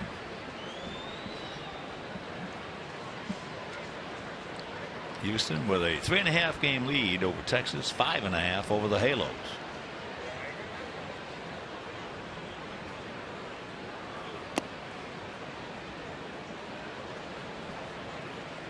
Minnesota very happy to have signed their 1st round draft pick, the 6th pick overall, Tyler Jay out of the University of Illinois.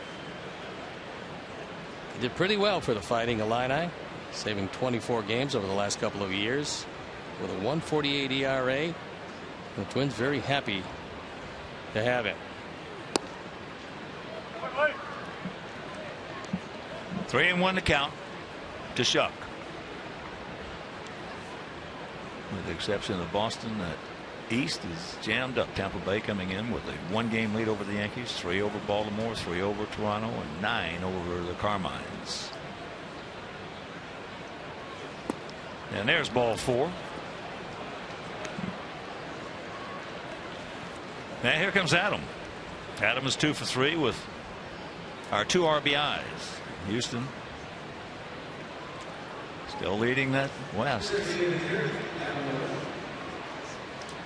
3.5 over Texas, 5.5, 8.5 over Seattle, 10.5 over Oakland. Atlanta just 2 games back in the National League East. Nats with a 1.5 game lead over the Mets. Checks it up, takes ball 1.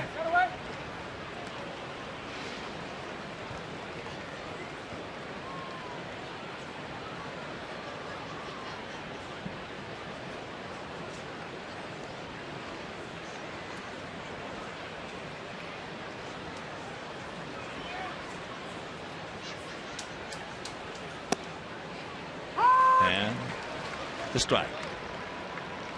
1-1 to count. Dodgers leading the Giants 1.5 games in the West. 4.5 over Arizona and 6 over San Diego, with Colorado bringing up the rear, 8.5 back.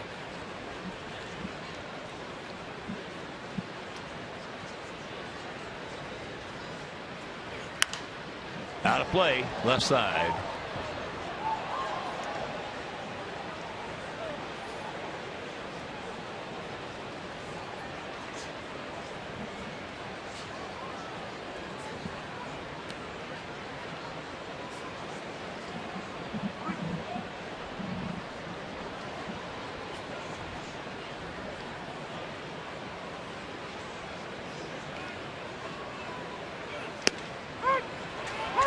Got him.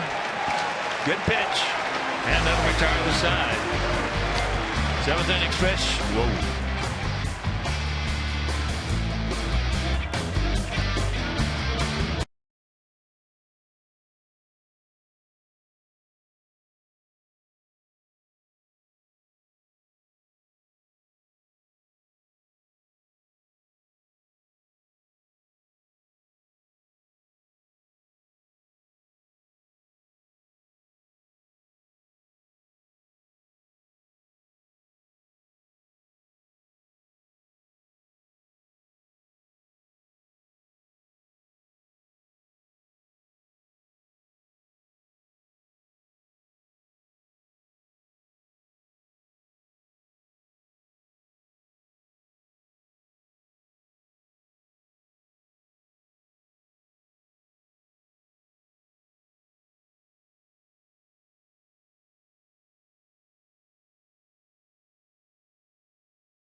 MLS soccer returns to CSN as the Chicago Fire look to defend home turf and take down the first place DC United. Coverage begins at 7 on CSN Plus.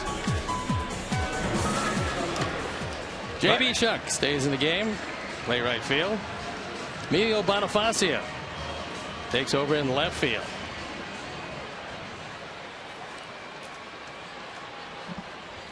And here is Eddie Rosario to lead it off in the 7th. 1 for 3. Had an infield single and scored a run.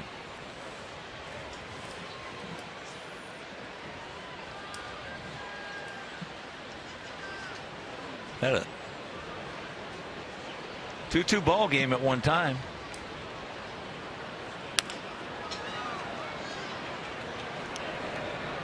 One out. They'll bring up Suzuki, who's 0 for 2 with a sacrifice fly.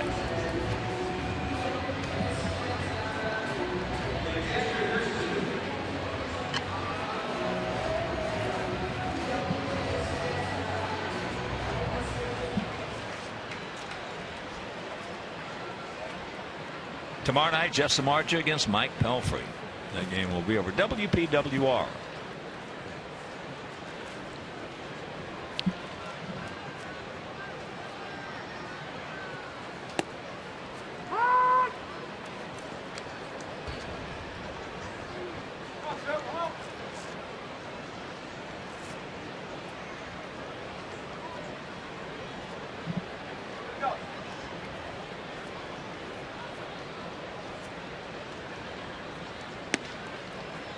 There's a strike.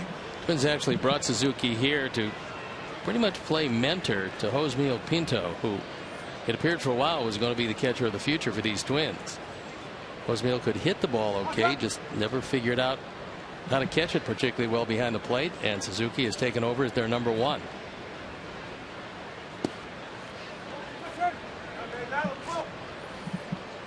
One and two.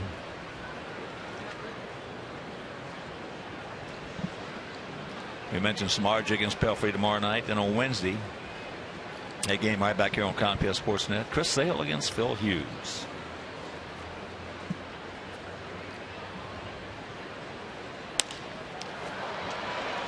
That's into right center.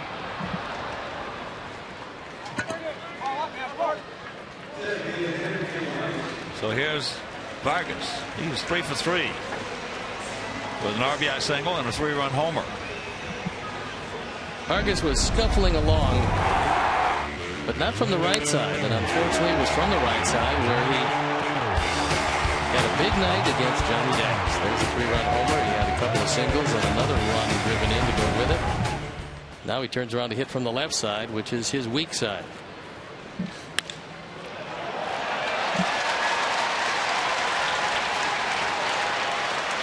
They will pull up with a single. Big night for Kenneth Vargas. Came in hitting just 170 left-handed, but he gets a first ball fastball and drives it into left center field. This is a guy that the Twins hope as they get a whole lot better, so will he, because being a switch hitter, they can use him every day as their DH.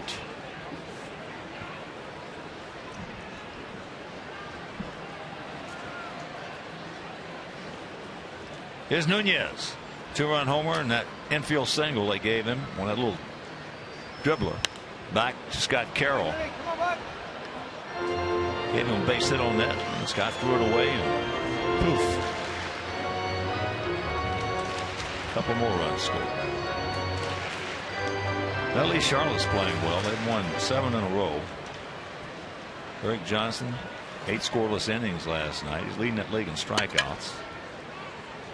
Matt Davidson and George Contreras both hit a couple of home runs in that game over Indianapolis. They won it 13-1.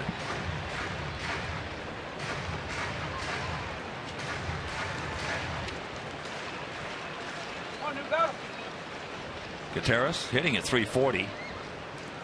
4 homers and 16 RBIs in just 18 games.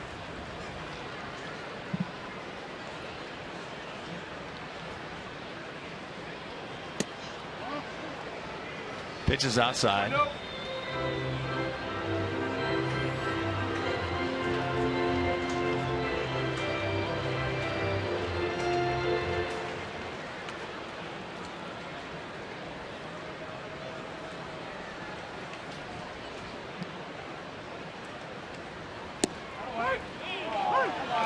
Got him. He gone. And we're into the 8th.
Brought to you by Miller Lite, and here's our Miller moments, and unfortunately they came in the nightmarish fourth inning.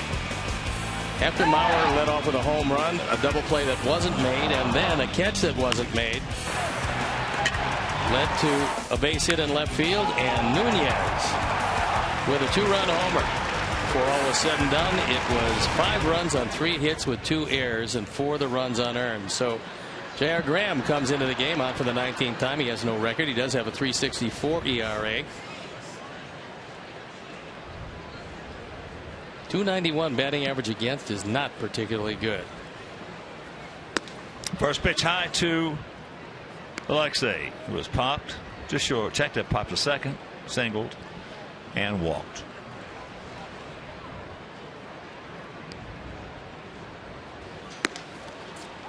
We're talking about the Knights, Charlotte Knights internationally. They're in first place with a record of 40-29.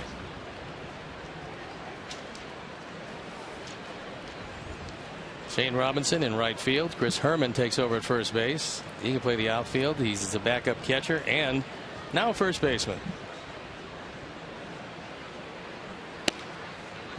That strike. 2-1.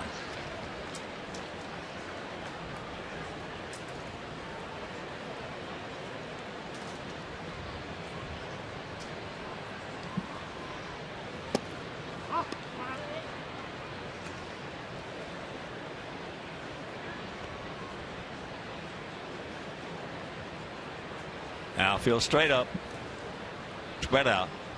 Same for the infield.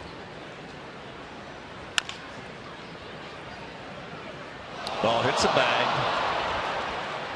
So it'll be a base hit.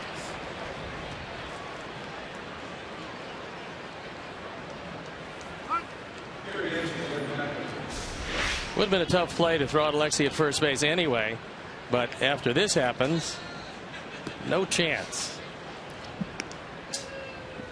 Not many lucky bounces tonight. This falls into that category. Gordon 1 for 3 last time up, hit a rocket. All right to Nunez at short. And Graham using the old stirrups.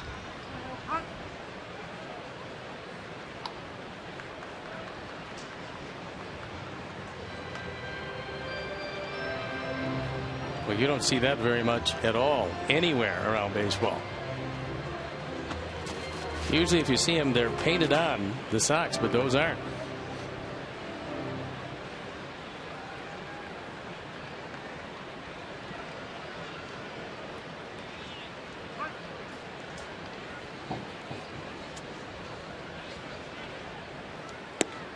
Takes it up, takes ball 1.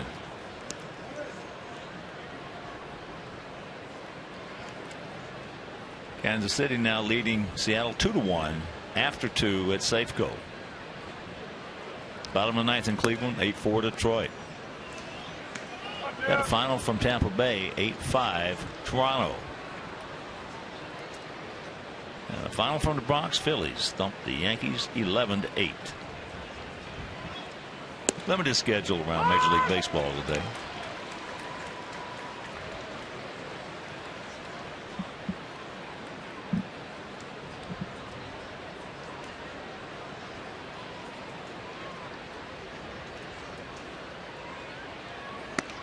And that's ball 4. So the first 2 men aboard.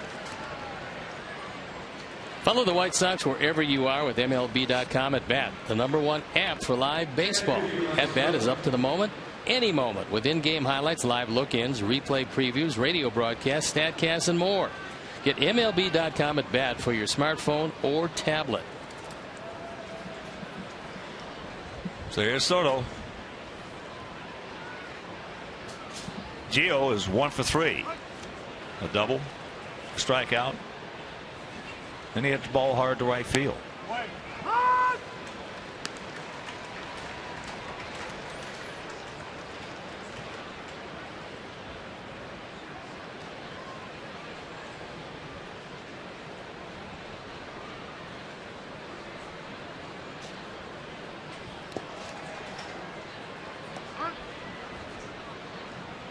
Suzuki with a block. 1-1 to count.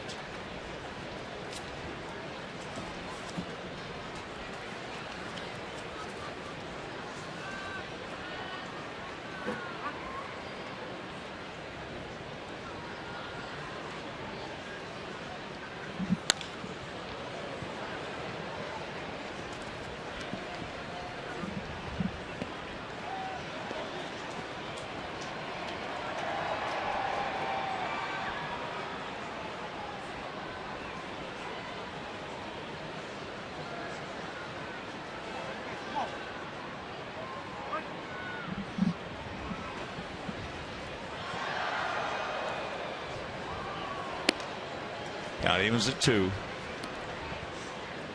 And once again, if you did not hear, our best wishes go out to the family and the friends, of which there were many. Darrell Hamilton,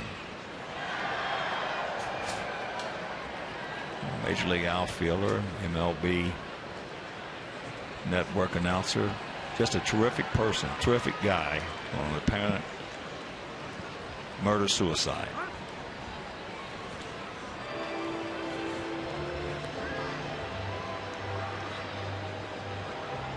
Good man.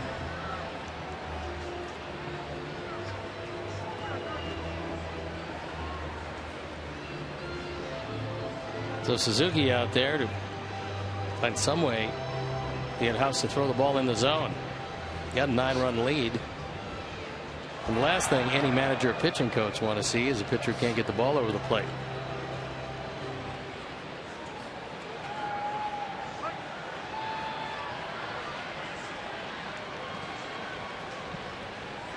Two. 1 out.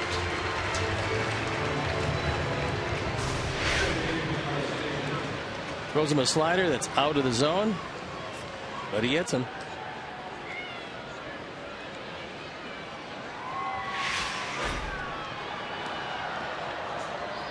There's Carlos. He's 1 for 3.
And we got a new pitcher coming in the ball game.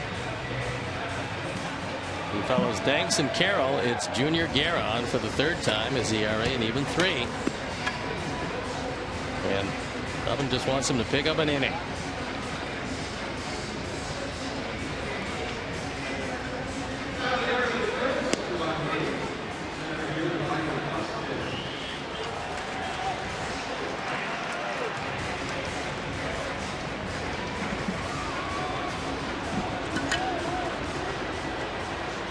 So we have a big deficit here. If you're just tuning in, we were leading 2-1 going to the bottom of the 4th inning. Joe Mauer's opposite field homer tied that up. Then a walk to Torrey Hunter. Then a perfect double play ball by Trevor Plouffe hit to Alexei, who threw it away, and that opened up the gates as they scored 5 times, 4 of those unearned, and blew it open from there. Low and away, first pitch to the rookie Byron Buxton, who was given a hit on an infield play. He also doubled to lead off the bottom of the first and grounded to third and struck out. This is his first game as a leadoff hitter. This is where they figure he's going to stay. He got his indoctrination into the big leagues as a number 9 hitter.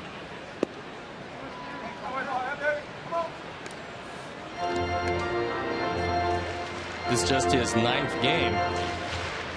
And we already see the difference defensively and on the base paths for these Twins. Chopper through the hole.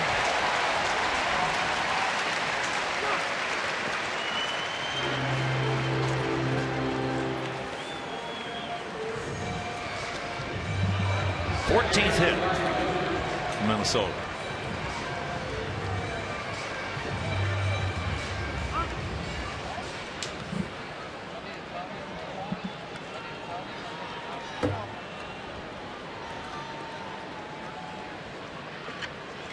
So here's Dozier. He's 1 for 4 tonight and had a couple extra base hits taken away from him on brilliant plays by Gordon Beckham down at third.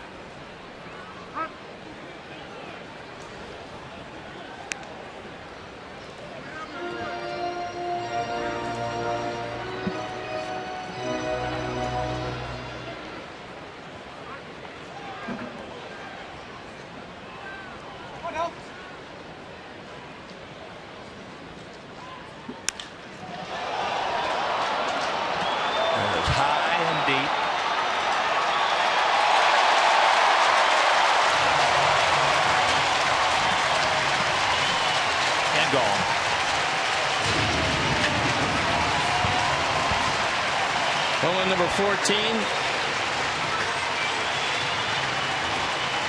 Second and third runs driven in tonight as the Twins have flexed their muscles here.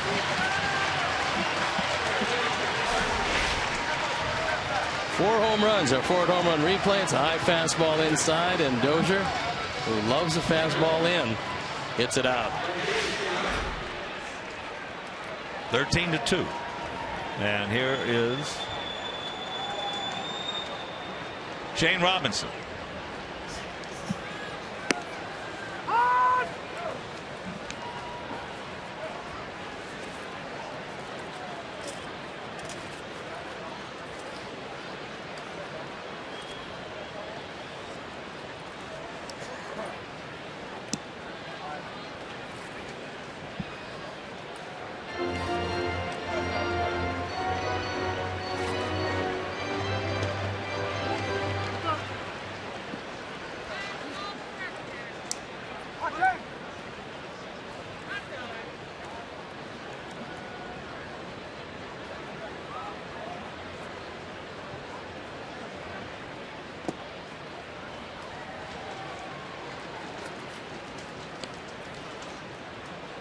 Two on one to count.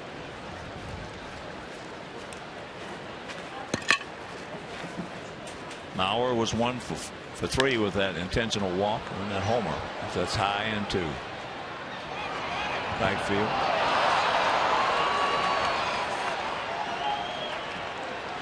Cannot come up with it. JB followed it over in the corner, but couldn't come up with it.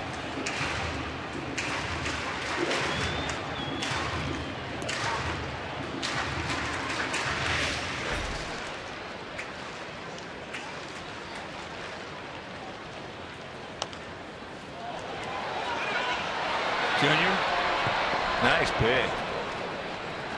Nice pick at first. 1 out.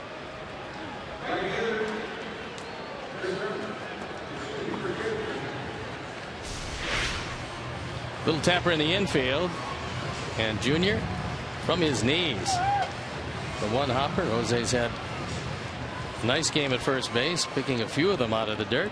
And there's another one.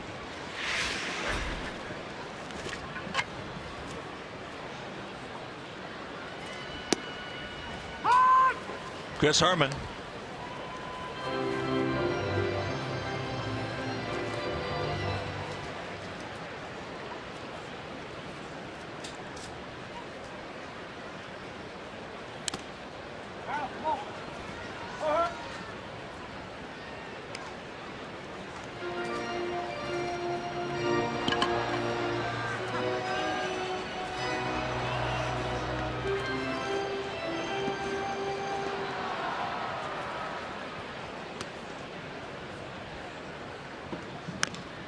And another foul.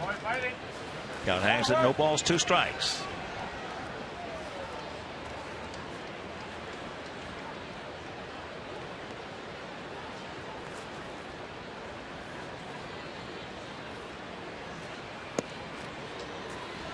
He gone. 2 down.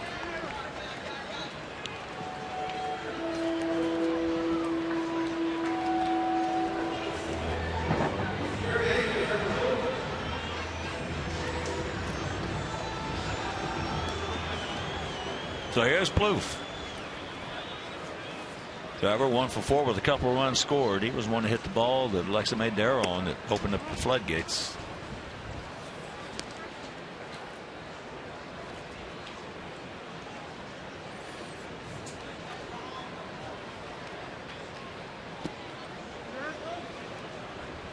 Yes, he did. Says Johnson. 1-1.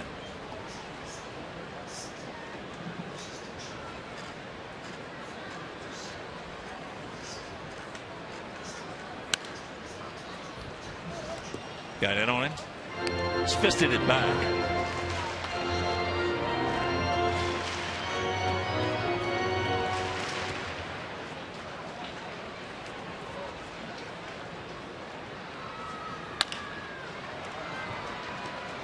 Sanchez has got him, and that'll retire the side. We'll go to the 9th. It'll be the top of the order as we try to get something going for tomorrow.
That's it.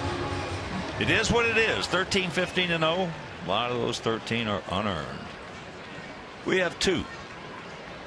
That was a 2-run single. Adam LaRoche. So here we go. Adam Eaton, 0 for 4 tonight. Fly out to center, a strikeout, a fielder's choice, and a ground out 4-3.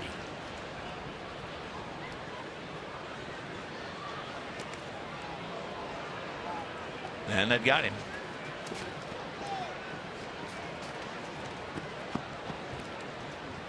So the lead man aboard. That'll bring up Bonnie Emilio.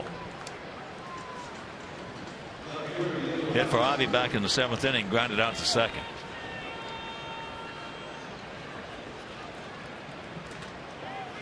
They scored 1 in the first. We scored 2 in the third. They tied it up with the leadoff homer by Mauer, and then they added on 4 unearned runs to score 5 in the 4th. They added 5 more in the 6th and a couple in the 8th.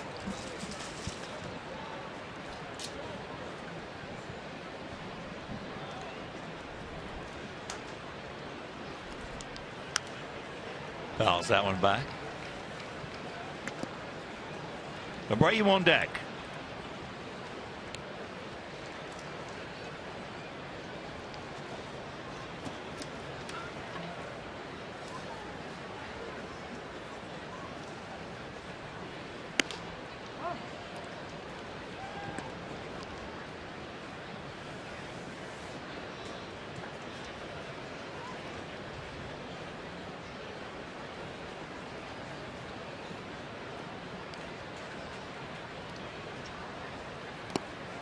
Nice pick.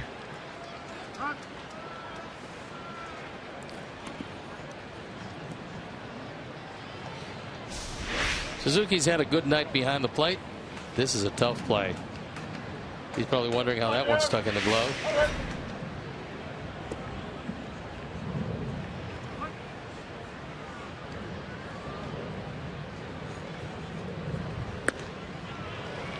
Threw that one by him.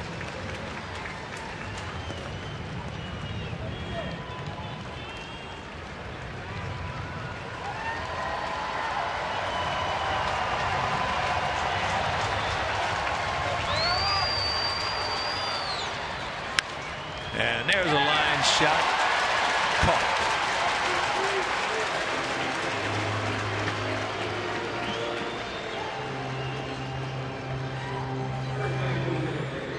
Occasionally it helps to play well off the line. And that's exactly where this one was. High fastball away. And Plouffe right there to make the catch.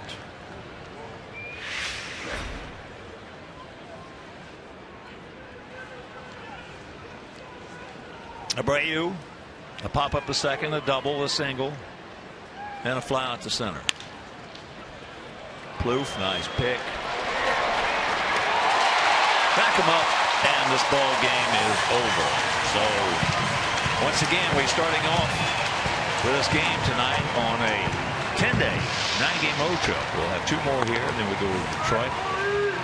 The 4 finish it off with 2 in St. Louis. But if we're going to catch the ball and play defense like this, we have got a tough time. And let's check out our player of the game. It is Kenneth Vargas. All he did was go 4 for 4. 4 RBIs, that big 3-run homer, long 3-run homer. He's our player of the game. So for Steve Stone, for our director Jim Angel, our producer Mike Leary, our associate producer Dave Ross.